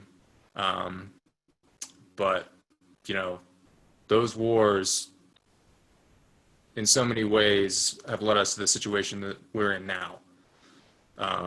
September 11th and the war on terror, and then Afghanistan and Iraq, it's all part of the general kind of nervous breakdown that this country's been going through for 20 years. And even though wars abroad, we don't see in the headlines that often, what we've seen over just the past few months is a war at home in the militarist response to the Black Lives Matter demonstrations. And again, it's just all part of the same machine. And I'm so thrilled to hear from Maria that they've just been flooded with calls from service members who have been asked to turn their weapons on their fellow citizens who are doing nothing more than exercising their constitutional right to expression. So, you know, even though, again, the foreign wars that continue and the foreign interventions that are still going on, you know, you don't see them talked about as much. That same machine is, you know, working its terrible might at home on the streets. And it's thanks to Center on Conscience and War and their allies that at least some of the folks in uniform who are put in that horrible, unconstitutional position know that they have a choice to say no, and know that they have rights to get themselves out of a situation that they should never have been put in the first place. So, you know, CCW's work is manifold. It has many different applications. And again, you know, my active resistance was small, but it is so wonderful to be connected with such a great community of people who resist war and who believe in peace and who believe in individual conscience and the importance of having political and constitutional and legal structures that uphold individual conscience in the face of power. So it's great to be a CCW board member, and thank you to Maria and everyone else, and Bill and everyone else at CCW and everyone on this call for your support and your interest. And I hope to be, you know, working with all of you for many years to come. Thank you, Ethan. Thank you. The selective service, the issue of selective service registration, draft registration resistance is current. It's meaningful at this time. If you guys follow us, follow our information, our emails, and the conversations that we have, this issue has been on the radar for quite some time. The Congress is looking to maybe expand draft registration to women or make other changes in the draft registration process. It is, of course, our recommendation that the draft registration requirement be abolished for everyone, and that the penalties, the lifelong penalties that Ethan and others live under, now remember, these penalties did not come following a prosecution or a conviction. Therefore, they did not have, these resistors did not have the opportunity to make a defense for themselves. Yet they are living their entire lives now under these penalties, which in some states include not having access to a driver's license or a state ID. And with the prevalence of voter ID laws these days, we know how very, very important that is. So please keep tuned, and let's have some awareness on hold our awareness on what's going on with selective service, and continue to push to abolish selective service registration and the draft once and for all. So thank you, Ethan. Conscientious objection, as we talked about, comes in all different forms. And for this segment of our current modern resistors, our last speaker today, not our last speaker today, but our last speaker in this segment before we turn it over to Chris Lombardi to introduce her forthcoming book. But our last speaker in this segment is Jasmine Hill. Jasmine contacted CCW a few years ago seeking discharge from the Air Force. She was an Air Force logistics planner and third in a line of women who dedicated their lives to serving their country. Jasmine's mother died of Gulf War syndrome when Jasmine was just a small child. And Jasmine was then raised by her grandmother, who was a civilian retiree from Wright-Patterson Air Force Base. And this line of women who dedicated decades, a combined, I think it was 37 years of their lives to the Air Force, to have what Jasmine endured after that legacy is really unforgivable. Jasmine was in the process of fighting for her discharge when Donald Trump became president. Jasmine, may I turn the floor over to you now, please? Okay. Hi, Maria, and hi, everybody. I'm Jasmine, and I'm so grateful to be able to share my story here and talk about how GI Rights Hotline and the Center on Conscience and Wars helped me. As Maria said, I joined the United States Air Force in 2016, and I joined because I would hear my mother talk about, all the success that she had throughout her career. And, like my grandmother, who I call Graham, I'll probably say that throughout this time. But, I would see the benefits that she had from it, but I didn't see it for, what it really was. And, sometimes you have to see things for yourself. So, I came from very humble beginnings, and I wanted to go to school. I wanted better for myself, and I really didn't want to let my mom down or my grandmother. But one of my mother's dying wishes was, never join the military because it would change you, and she would always tell me, that's not who you are. You said you have such a good spirit. That's not who you are. And and to go to school and to finish college. So I didn't listen to the one request, but I finished school. I started college, and it wasn't what I wanted, and it was at the community school. I wanted to go to university. So I was talking to my grandmother, and, I told her I wanted to join. So I joined the military, and I really understood what my mother meant. Like it was once I got to my duty station, that's when everything went left. So I was in basic training, and that went pretty fine for me. I mean, I wasn't 17 or 18, so I wasn't, that I wasn't to the point where they could brainwash, but I would hear little comments like, oh, you're our property now, and we own you, and things like that. And I'm just thinking, they're just trying to break you. It's basic training. Don't worry about it. They're just trying to break you. But the process went fine. I got to tech school. I became the 2G031, I believe, but it was logistic plans. So that went fine as well, but it wasn't until I got to my duty station. So in between, when you have the time to go home, I realized that my grandmother was getting, very ill. And without me being there, it was taking a toll on her health. So when I got at that time, I was like, well, I'm in the military, maybe it's just, separation, like she'll get better, just being optimistic. But once I got to my duty station, her health just really started to decline. and I didn't know where to turn. So with some help of Google, I started typing in different things to see where I could go from here, and GI rights popped up on Google. And as I tell everyone, I honestly didn't know if it was real or not. I just knew I needed help. So I called the hotline, I left a message, and Bill called me back, thank God. So Bill called me back, and he helped from day one. I met Maria through Bill, and I explained to him what was going on.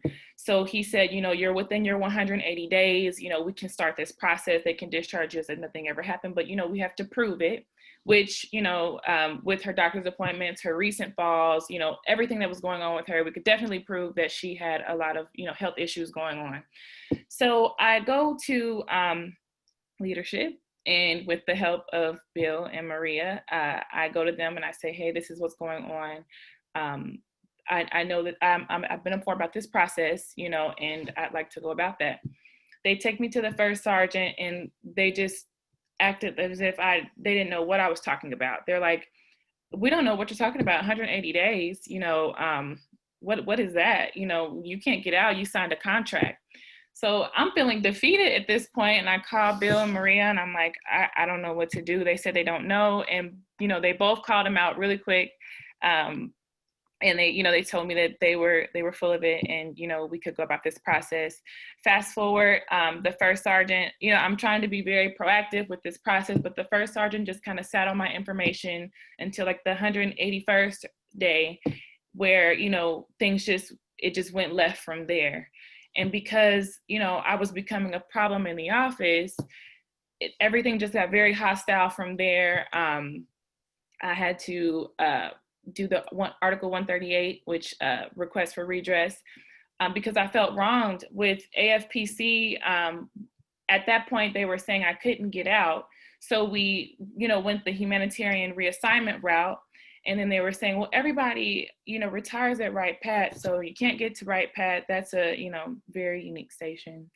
I tried every, base around here, because at this point, my grandmother's still getting sick. And when I joined the military with the recruiter, it was like, oh, yeah, it's just the both of you. Oh my goodness, we're such a family. We'll help you if anything went left. You're a part of our family now. And I quickly realized that it's not how life goes. And they let me know that, at my duty station. So they also let me know when I said what, what the recruiter said with, we'll help you, we'll accommodate you, this, that, and the third. They were just kind of like, well, he did his job.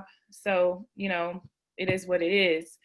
But Maria and Bill helped me throughout the entire process. Bill, he gave me his cell phone number and would call me, or, and see if what was going on. I remember days when he would help me write rebuttals, when on the train, going home. Maria stayed up until 12, 1 o'clock in the morning towards the end of my stay in the United States Air Force, because I was getting written up for little small things.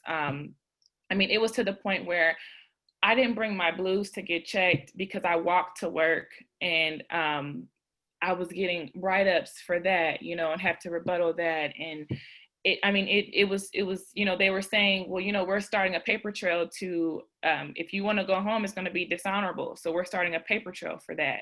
So, I was honestly terrified, when you hear things like, oh, punishable by death and things like that, I didn't know what they were going to do to me. And Maria, she's like, you have to go in there and you have to stand up for yourself. But it was so hostile in the office, even the walks to and from the dorms. And just living in the dorms, I was living in a very terrible environment. I felt it was worse than, my humble beginnings. I'm trying to get away from that, and I'm going to something worse. It was like you would sleep and there was, bugs and roaches and things like that. The dorm was just terrible. I would talk to Maria about it all the time. But, when you go to them for help, they're just kind of like, well, that's what you signed up for. That was exactly what he said. I had never experienced racism to the point where, there was 2 African-American sergeants that, that were willing to help. And it was like, well, you only listen to them because they're Black. And it's just like, no, I'm listening because I need help and I don't know where to turn. But after the Article 138 request for redress, that's when everything went left at the at the base. But again, with Maria's help, I was able to go to the group commander, which that made my stay a living hell. But I went to the group commander on lunch one day to talk about my process, because I knew that I qualified for the hardship discharge. And I knew that, you know, they were just playing around with me and just using their power to their advantage, you know. And I suffered through a lot within that experience, but I finally stood up for myself after like countless of meetings with the entire leadership. And once the major, who was the squadron commander at the time, you know, he just basically told me, you know, everything was, you know, you're homesick, or, you know, they would send me to mental health because they said something was wrong with me, or, you know, but nothing could be, you know, oh, it's the right thing to do, you know, to go home to your family. It's the right thing to do. Everything was, no, this is the right thing, and you're crazy for wanting to get out. And, you know, just everything was just, it was just, if it wasn't Air Force, you were just crazy. So Maria and Bill definitely helped me. Once I finally sparked up the courage to go in and stand up for myself, I practically got kicked out of the office, but I was discharged about 3 or 4 weeks later on April 12th, 2017. I'm beyond grateful. And I thank Maria and Bill so much, because I'm able to come home and take care of my grandmother the way that she took care of me. I thought that was the right thing to do. And I quickly realized, you know, what are we fighting for? You know, you're saying integrity, and, you know, you're preaching these, you know, codes, and you're not following them. And, you know, when it comes to the family, you didn't even try to be there for the people that they say you're the best out of the 1%. Well, you know, if it's 1%, you're not there for them, you know. So I just definitely want to thank Maria and Bill for everything that they did for me. And I was discharged with a general under honorable conditions.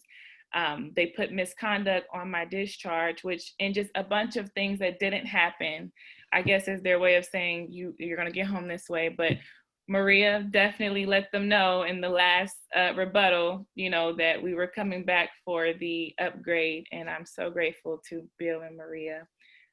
The story could go on and on and on about all of the things that happened, but they were there for me from day one and all the way to the end. I'm grateful that they were able to call me, and I am so thankful for everyone here and everyone who stood up for themselves. And I learned from my experience, if you don't stand for something, you'll fall for anything. And there's so many people in the military that, you know, they don't know where to turn. That's why the suicide rate is so high. They don't, you know, you have first sergeants and commanders who just, they don't even want to hear what you have to say. And they don't want to reach into their soul and get that heart that they had, you know, before they got in. So I'm thankful for my experience, and it taught me so much. Dealing with Bill and Maria taught me more than what the military could have. So I'm thankful. Well, Jasmine, thank you so much. And there's no question that we learn so much from the clients that we work with. Thank you all so much for your acts of conscience. I want to tie together with what's been going on this summer. Of course, a lot of folks that are still in, it's not safe for them to speak publicly, and we don't want to put them in that position. But I do want to bring now the words of a recent conscientious objector that we're working with, tying it all together, and again, reminding folks of how busy we've been this summer, and how the events on the streets this summer crystallized the beliefs of so many people, crystallized the conscientious beliefs of so many people. And I want to read from you now from an application that's in progress right now. This is an officer, a military academy graduate, current officer seeking discharge, one of many, many dozens in the same situation. I'd occasionally start thinking to myself, am I complicit in suffering? I could usually bat away those thoughts. No, I'm not personally killing anyone. Sure, the US has terrible Middle East policy and has a long history of invading and toppling other countries, but surely I support the general concept of a nation having a military. Therefore, I am morally justified in continuing. Anyway, these topics are just politics, a difference of opinion. I attempted to shut the door to that kind of thinking, believing that I had solved my own moral dilemma and that anything I could not resolve, I just wouldn't bother with. I was successful for a time. I was successful at putting away these thoughts up until June of 2020. A police officer kneeled on George Floyd's neck for over 8 minutes, suffocating him to death, while another watched him do it with his hands in his pockets. This certainly wasn't the first time that police brutality happened to an unarmed Black man in America. It unfortunately probably won't be the last time it happens. The US has a shameful history when it comes to race. These are all things that I knew about, that I've always known about, but I was complacent. In the following days, I watched the protests and the violent police response. Yes, there were violence in the riots, people who have had everything taken away from them, living in communities that have oppressed and rejected them until they have nothing left but their own bodies, violence begetting violence. And even the peaceful protests were met with police violence. What does this have to do with me? I'm the officer looking the other way with his hands in his pockets. Well, this gentleman is no longer looking the other way and is forging forward, as so many have done since in this country, since the beginning of war itself, but certainly since the beginning of this country. And with that, I'm going to pass it over to our keynote, I guess, right? Chris Lombardi, our CCW board member, longtime GI rights counselor. She worked for the Central Committee for Conscientious Objectors in that capacity. Chris is the author of the new book, I Ain't Marching Anymore, Dissenters, Deserters, and Objectors to America's Wars. Chris is going to conclude our discussion this afternoon with a short reading and discussion of her book, whose earliest conscientious objector character had his epiphany on July 4th, 1777. Chris, take it away.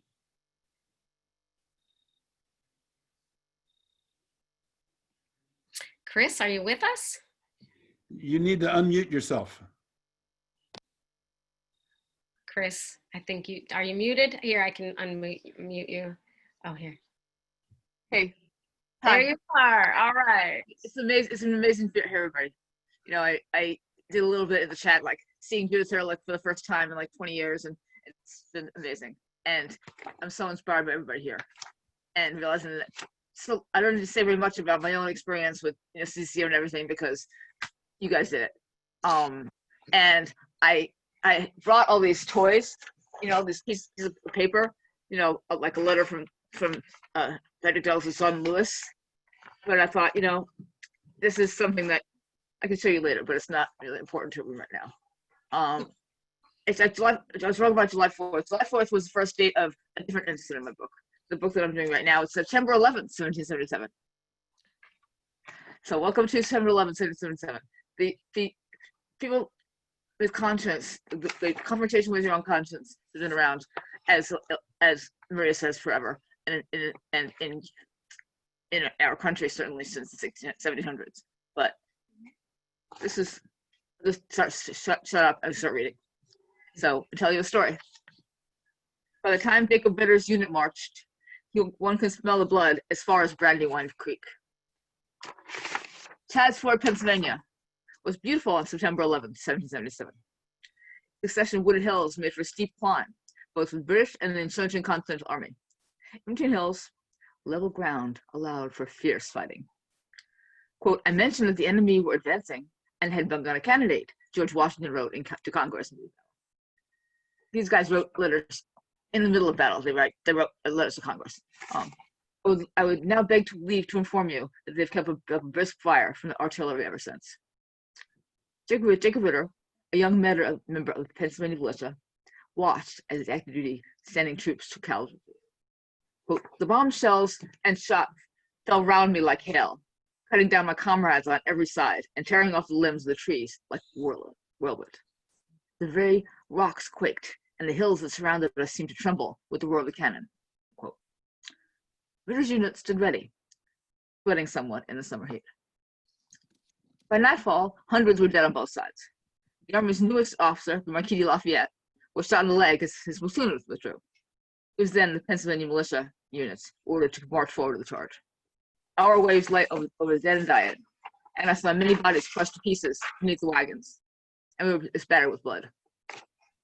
Troops all carried muskets, and some of Ritter's platoon mates fired into the distance. Ritter did not fire heads. He had already decided, without telling anyone, that to do so would be wrong.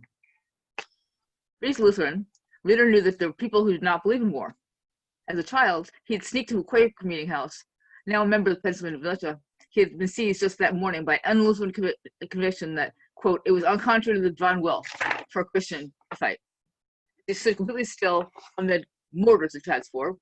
I supplemented the Almighty that if he would be pleased to deliver me from shedding the blood of my fellow creatures that day, I would never fight it. As fighting subsided, no orders were given to use of small arms, and thus I was enabled to rejoice. And though I was provided with 60 cartridges, I did not discharge my musket that day. The rest of Rick's life would be shaped by that moment of conscientious objection, a term invented by the Quakers a century before. To those watching him hold on to his never-fired musket, Ritter's principles still underestimated local cowardice. Ritter, who was Lutheran, did not even have the choice to hire someone, felt they had no choice recourse on December 11th. He'd always been intrigued by what he knew of Quakers, and he knew in faithful did in ground that conscientious objectors. The day after the battle, Ritter woke up, overwhelmed, still thinking in religious terms. This is a forlorn condition covered my mind. I knew I had sinned in entering into the war, and no man going to execution could have felt more remorse. Then Ritter behaved as any objectors have since. He fled the camp and took refuge in the nearest village, only to be captured by the enemy and taken to prison in Philadelphia. Being captured by British soldiers terrified Ritter, and needed a Dutchman, a German speaker, who did not understand English very well. I remember the prison well. During the first 5 days of our confinement, most of us had nothing to eat, and many died from want. The prison on Walnut Street near Washington Square, those of you know Philadelphia, was being managed by the infamously cruel Commissioner Cunningham, described as just such a wretch. Numbers of them died of hunger and cold, and were daily carried out and interred in Potter's Field. But it was also had flashbacks of the day of the Battle of Brandywine, and quote, filling myself as poor worm with dust. He spent a lot of time crying and praying. Despite the ill treatment, Ritter was a 20-year-old with all 4 limbs, and thus, the provost captain sought to entice me into English service, and for that end offered me a whole handful of English guineas, recruited him in prison. Ritter responded to what he had on September 11th, with dissent.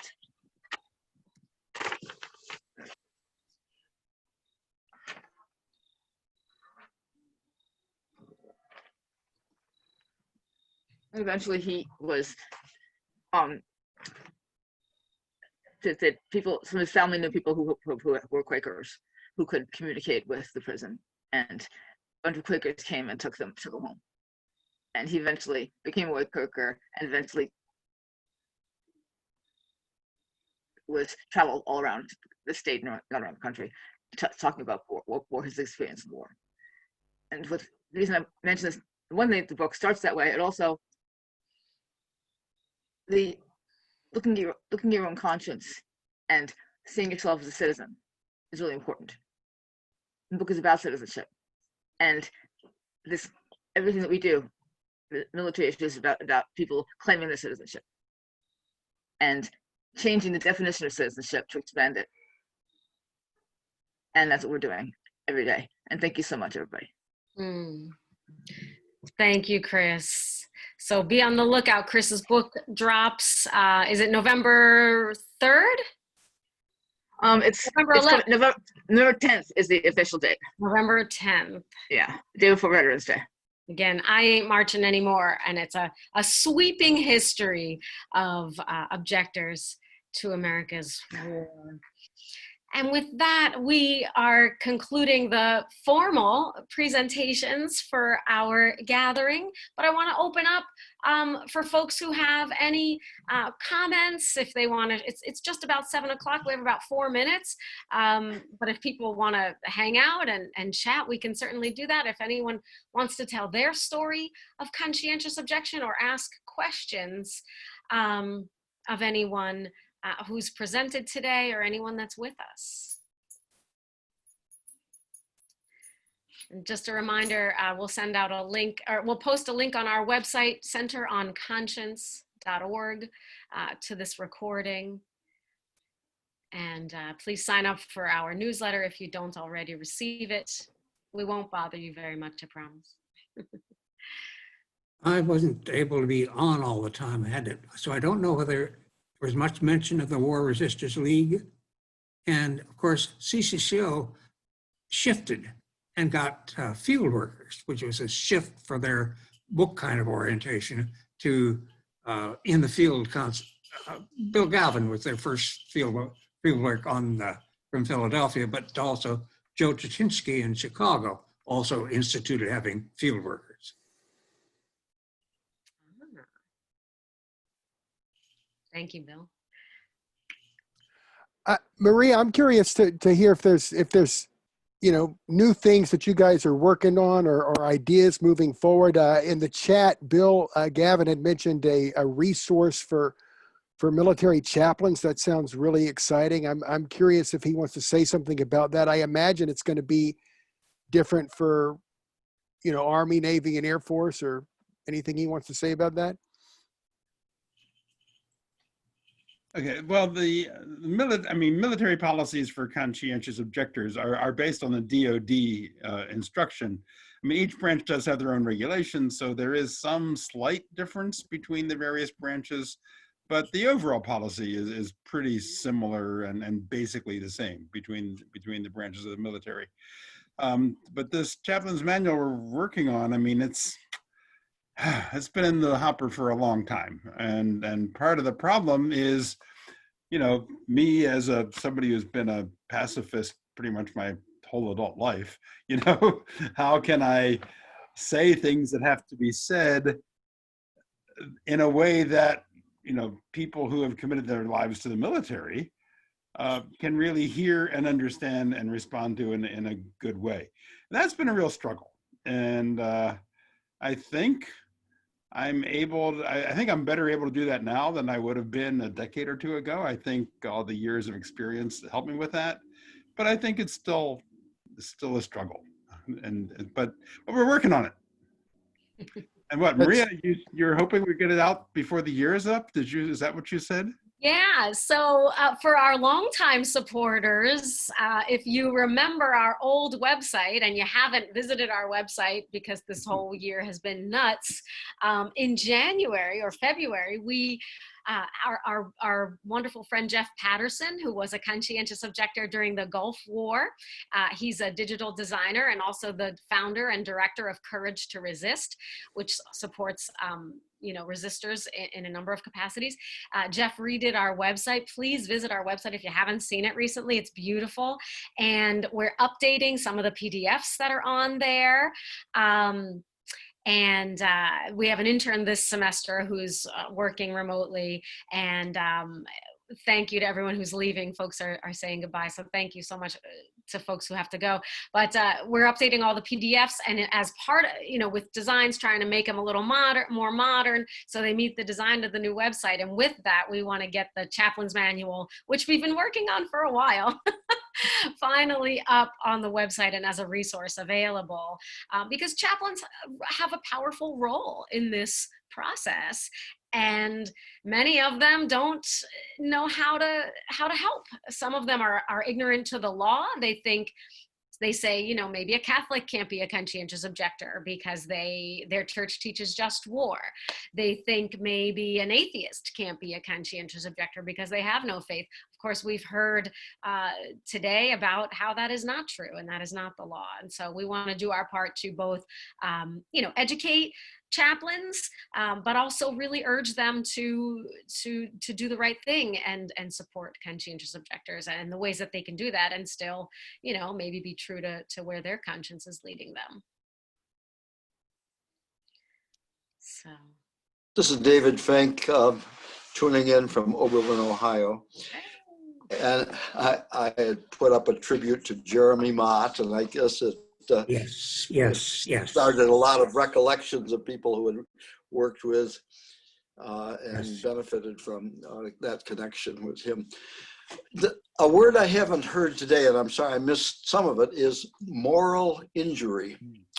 And this is something that chaplains may have to deal with. Probably all are faced with it, whether they know the concept or not. I've known several people who've put on conferences on moral injury. One person who was a resource has been teaching at Chicago Theological Seminary. He's a Quaker. He also was or is a Marine chaplain, an interesting combination. And he is one of the people who is a resource to a book written by wonderful ancient friends of ours who are in their 90s now, Stoughton and Alice Lind. Yes. Oh. They have a book. Yes, they have a book on this concept of moral injury. I would have to send you an email link with the ISBN or whatever. But if you do a Google on their name, Stoughton, Staughton, Lynd, and Alice, one of 4 Quaker Alices that we named our daughter for, you can probably find this book. It draws on their work not only with people in the prison system, and they as lawyers have been certified to represent whole prison populations in class actions and working with people on death row and in solitary confinement, a lot of that. But that realm of work, but also drawing on their work with conscientious objectors, going back to when Alice Lind worked with me in the Chicago AFSC office, directing our draft counseling program. So they're still alive. They're in the Youngstown area. We had a gathering of about 100 of us just a year ago. Living national treasures. Thank you. I believe when Kevin Benderman, who was one of the conscientious objectors through the Iraq War, I believe he visited them and received a lot of support from them during that time. Mm-hmm. And just in case anyone who's here on the call, I mean, just to give a little, the way we think of moral injury is wounds to the soul caused by a violation of the conscience.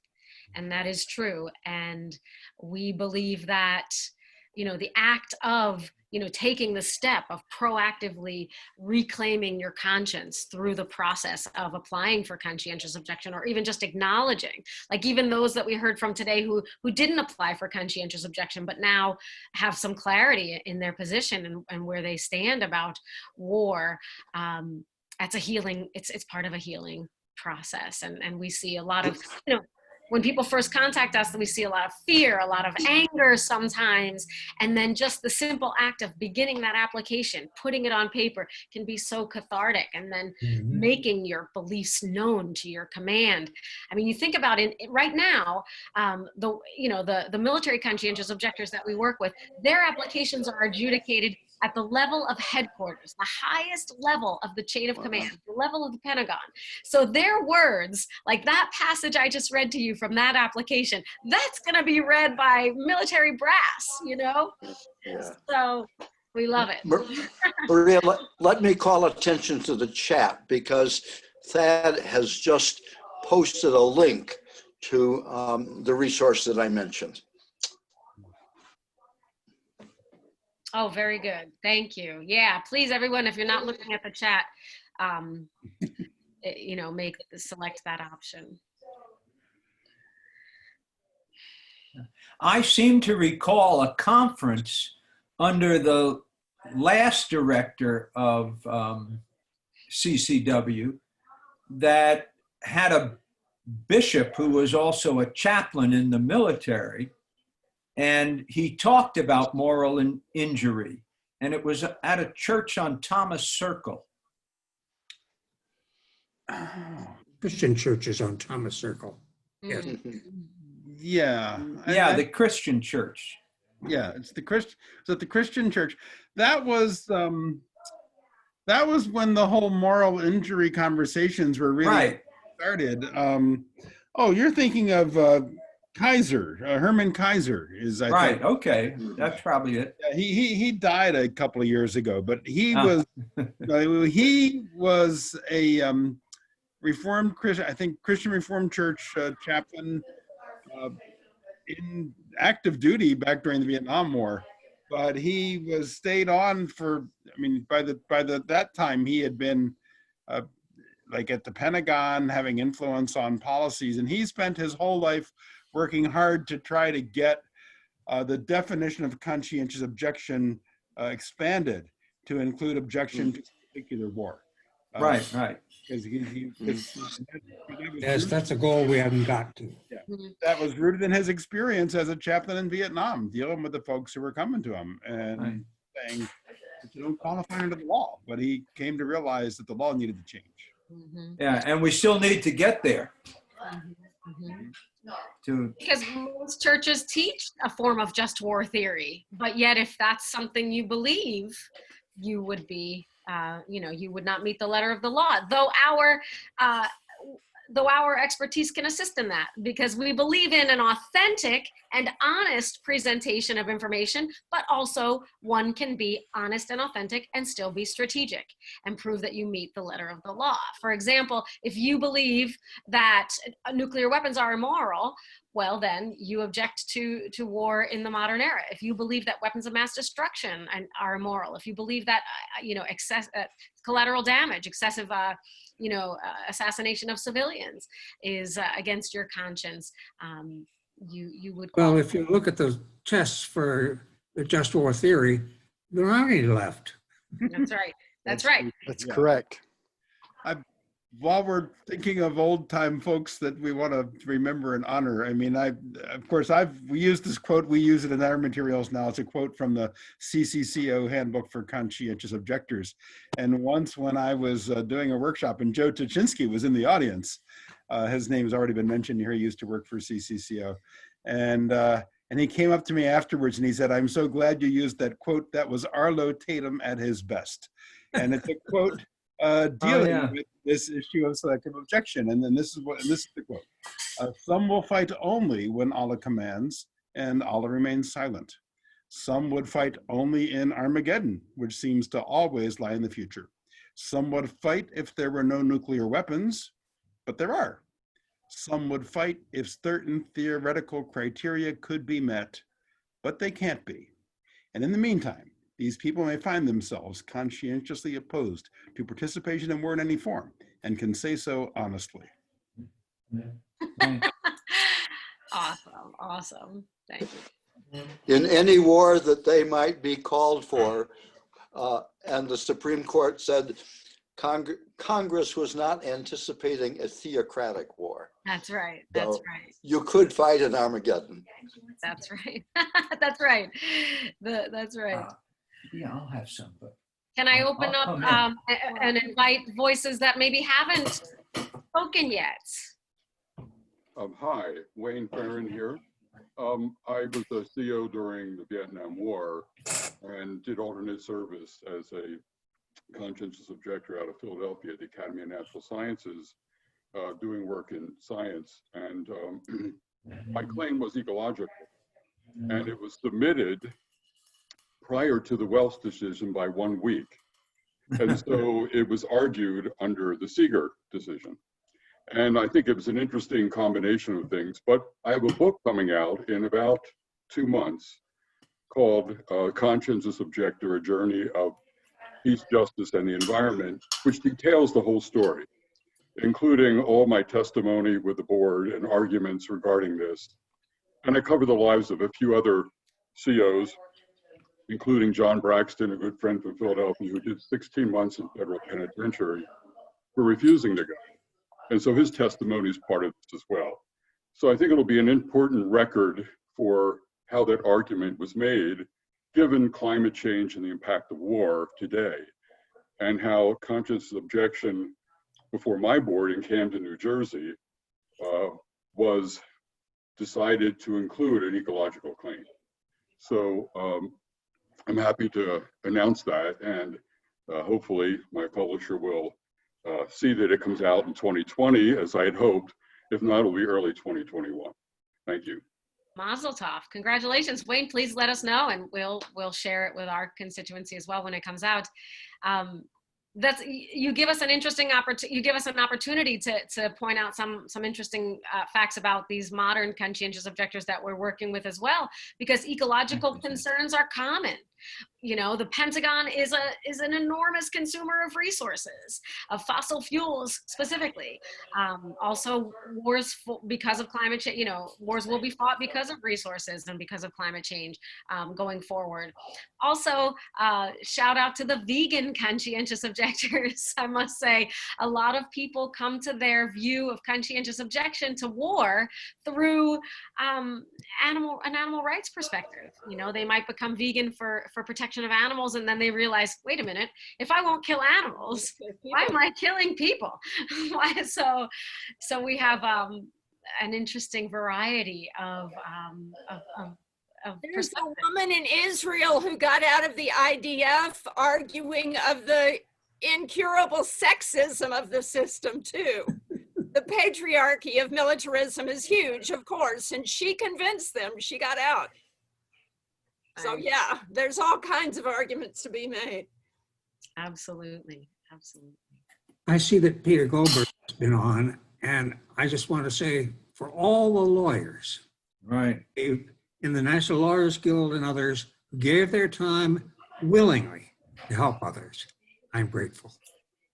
Yes. Tremendously, yes. Yes.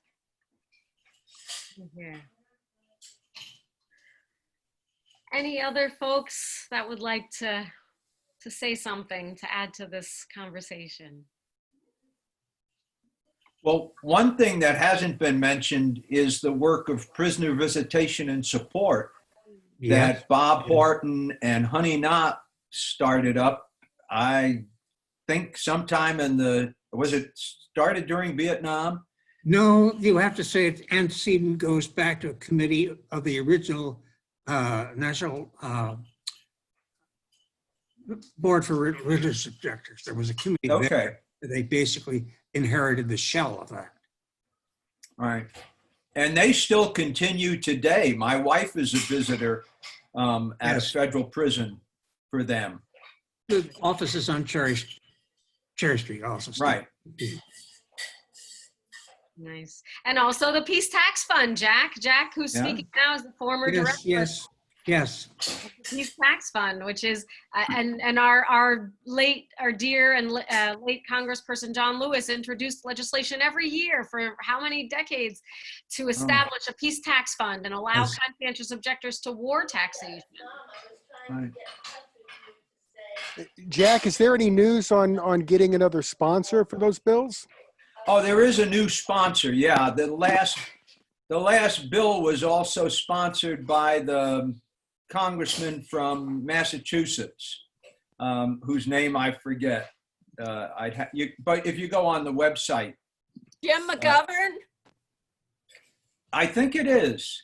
It probably is. Yeah, he's good. I think that's it. So hopefully, it's going to resurrect itself in terms of more sponsors. Of course, so much depends on November. Yep. We're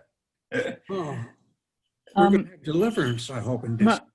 Maria, I hope that before you close up, that you might say a word or two about how any of us might get more involved, or that we could share with our communities. I know that I don't want to dilute the work that the center is doing, and I know that you need to stay focused on your work, but you also have mentioned, and one of the speakers mentioned that, you know, how do you take the movement out into the people? We're working in a lot of poor neighborhoods. Just educating poor neighborhoods would then get the word into people in the military. Are there ways or ideas about how we could be more active in our limited spheres, but that would be helpful to the center? I mean, I invite other voices as well, but to me, what I think is important is that people just know that conscientious objection is an option, and that they know that they can reach out to us. That's really important. People find themselves on the wrong side of the law, or God forbid, engaging in self-harm because they feel trapped, because they would rather harm themselves than anyone else, whether that's physically or emotionally or what have you. So simply knowing that we're available.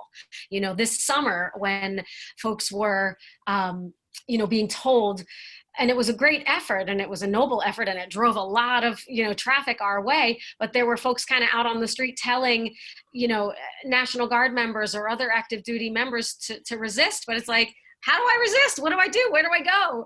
So, making sure that knowledge is out there, that service members do have rights. They absolutely 100% do have rights, and they can exercise them. Sometimes they're not supposed to have reprisal, but sometimes there is reprisal, and we would help them navigate that as well. So I think knowing that we're here, knowing that there are resources. We hear a lot of times, as Jasmine mentioned, you're property and you have no rights when you join the military. That's not true.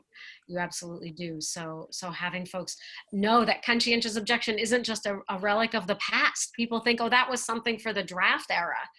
It's not. It's real.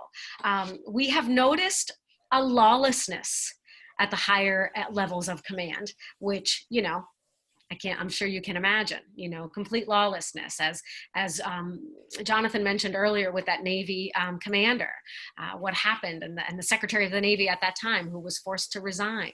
It's just a disaster. There is a contamination of the brass because of this current administration. There's a lawlessness.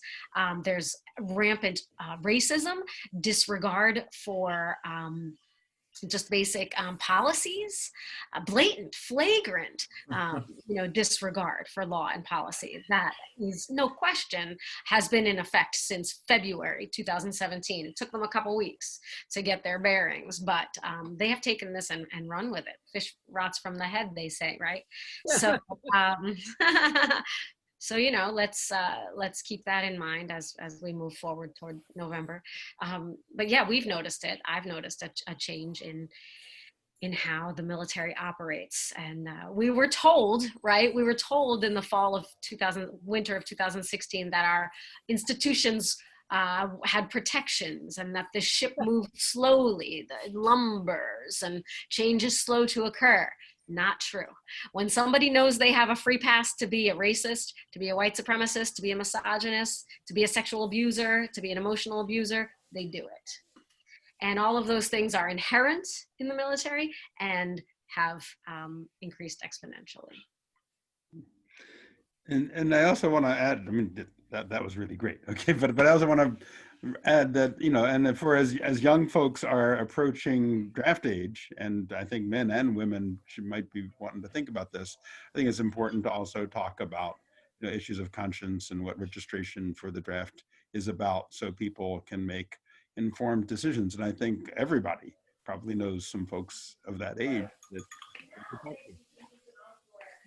Maria, I just wanted to give a shout out to the GI Coffee House movement that played such an important role.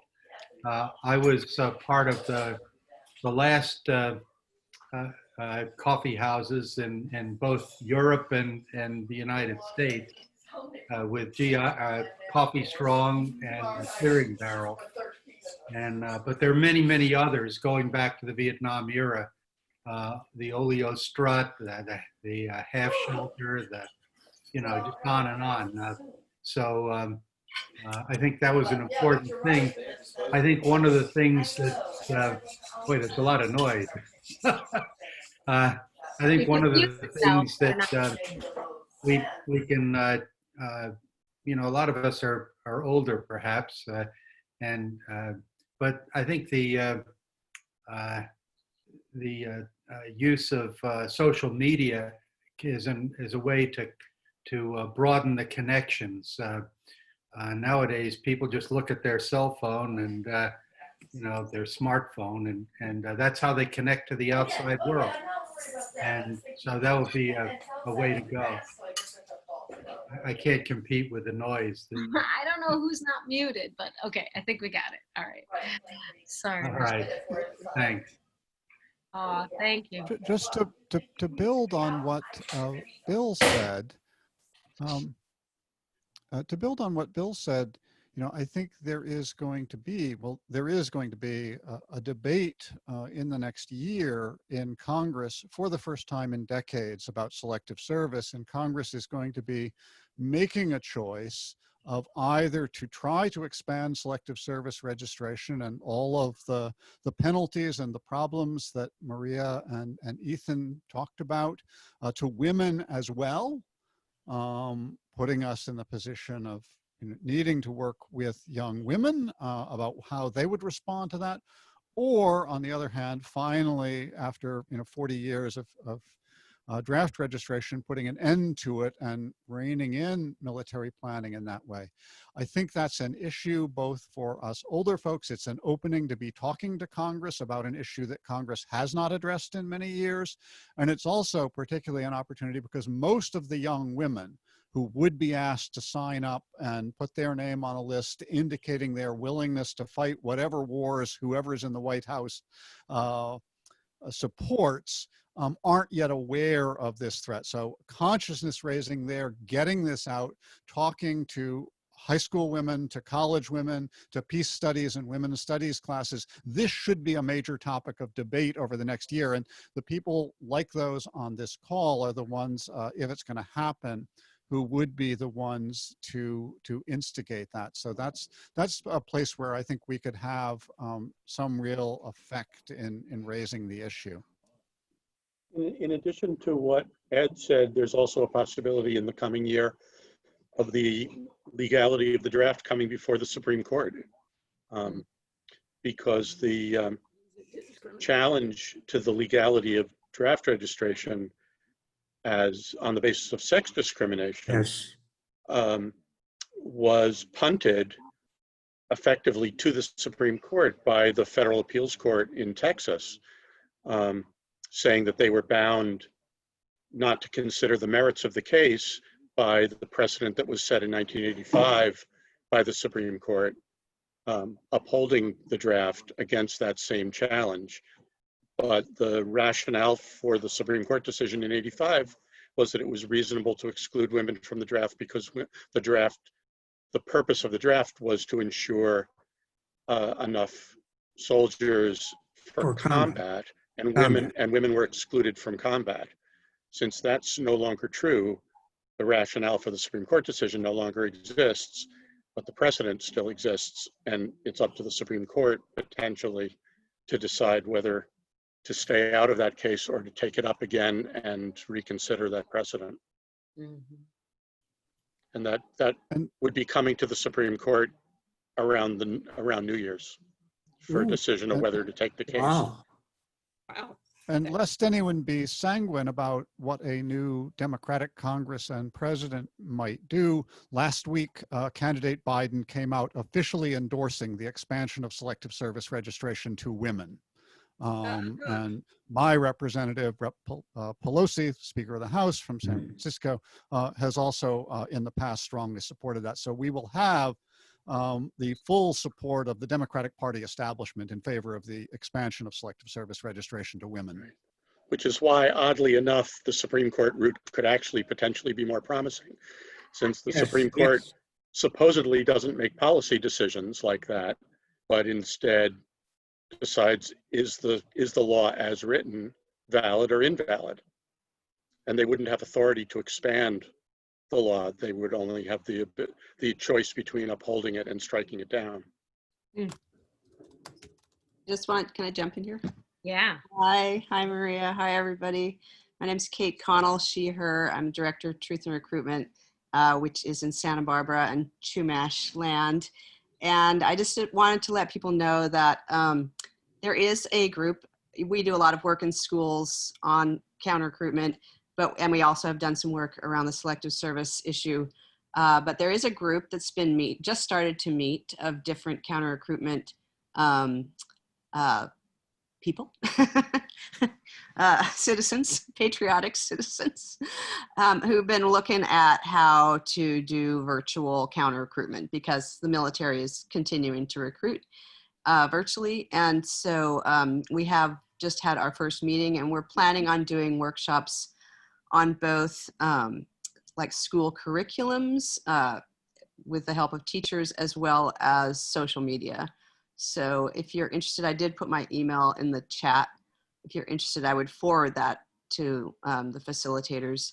Includes people like Libby Frank and Jesus Palafox in Chicago, and Rick Jankow with Committee on Militarization and the Draft, and Siri Marjoram, who I think works with GI Rights Hotline.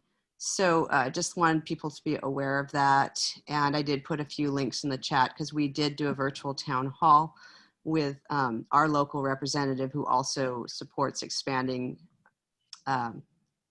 mandatory draft registration to women. And there's a recording of that. And we really try to involve youth leadership, and we are spearheaded by their concerns, and I really encourage that as much as possible. The last thing I want to say is all these people's books. It'd be great if Center on Conscience and War had like a literature list or something, because it just seems like there's so many amazing books that I hear so many people here have written or are coming out, and can include the films and music, whatever.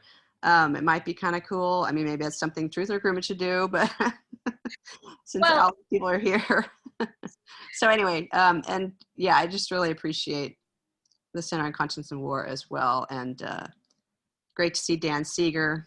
I'm a Quaker also. Haven't seen him in a while. We both were in New York for a long time. And just really wonderful to hear everybody's stories, especially, the people who were in the military who fought so hard to get out. Yes, thank you. Thank you to everyone. Thank you, Kate, for your good work. But you raise an interesting point. Let's bookmark this, everyone. We do have, Bill has told me we have the definitive library on, issues of conscience and war. And we do have a pretty extensive library, and it's all cataloged. So maybe we need to put it online, at least have like a bibliography, and put it on our new fancy website. We also check out that would be great. And Swarthmore. Go ahead, Bill. Sorry. I'm just saying, Swarthmore has all these archives, and the records of all the participants in these things are there. Yes, the Swarthmore Peace Collection, Swarthmore College Peace Collection, and there's a finding aid online, so you can see what's there. Our records are there from 1940 to the present. And yeah, tremendous stories. I think, the chat will, somebody's just asking, will the chat be saved? I believe that it will, that it comes along with the record of the meeting. So when we post that, the chat should be here with all the information. So, well, I'd like to call the meeting to a close if I could. Does anyone else have anything pressing for the good of the group, as they say? I want to throw something out here. Maybe we don't have to discuss it, but just to think about it. I've got two ideas. I'll just mention one because it's so timely. I think with our current president basically saying he'll declare voter fraud and not step down, whether that's true or not, I think that's an opportunity that we have to get people from desperate political groups talking about CO and resistance, both for law enforcement officers and for troops. And I think it's possible to get a lot of different people in the conversation. I know that there are law enforcement organizations that support Trump and Biden, and there's various groups on the left and the right that are concerned about, for example, the Oath Keeper guys following the Constitution, as well as Veterans of Peace. I think we could bring some people together that normally wouldn't come together and talk about this, and maybe have law enforcement officers thinking about what orders they're going to follow and not follow before the election happens.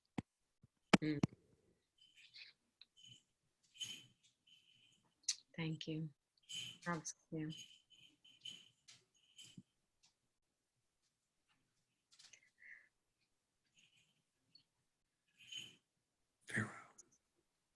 So any other thoughts or comments or questions? I'll just say hi because I talk a lot, so I try not to talk too much. But I'm Jared. I'm one of the board members, and I'm an Air Force CO. So just wanted to say hi. Hi, Jared. Thank you, everyone. Thank you all for being with us, and you know, keep the conversation going. Please stay in touch with us, and you know, let us know your thoughts and how we can be supportive of your work, how you'd like to be supportive of ours and of these courageous, conscientious objectors. Thank you all so much. Thank you to each and every speaker and to each and every one of you who joined us today. Thank you for your support of conscience. And we're gonna get a little music to take us out. So hang on, because here comes Alex and Ethan once again, but you know, you gotta bear with me on the you know, technology. So thank you all once again. Have a wonderful evening. Namaste. To each of you. Namaste. Thank you. Thank you all for everything that you do in the interest of peace and justice. Dun, dun, dun. So here I'm gonna try to smoothly share my screen, but she doesn't want to go. There we go. Is that working? Do you see my screen? All right. We're taking us out with Horace Silver's Peace.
All right.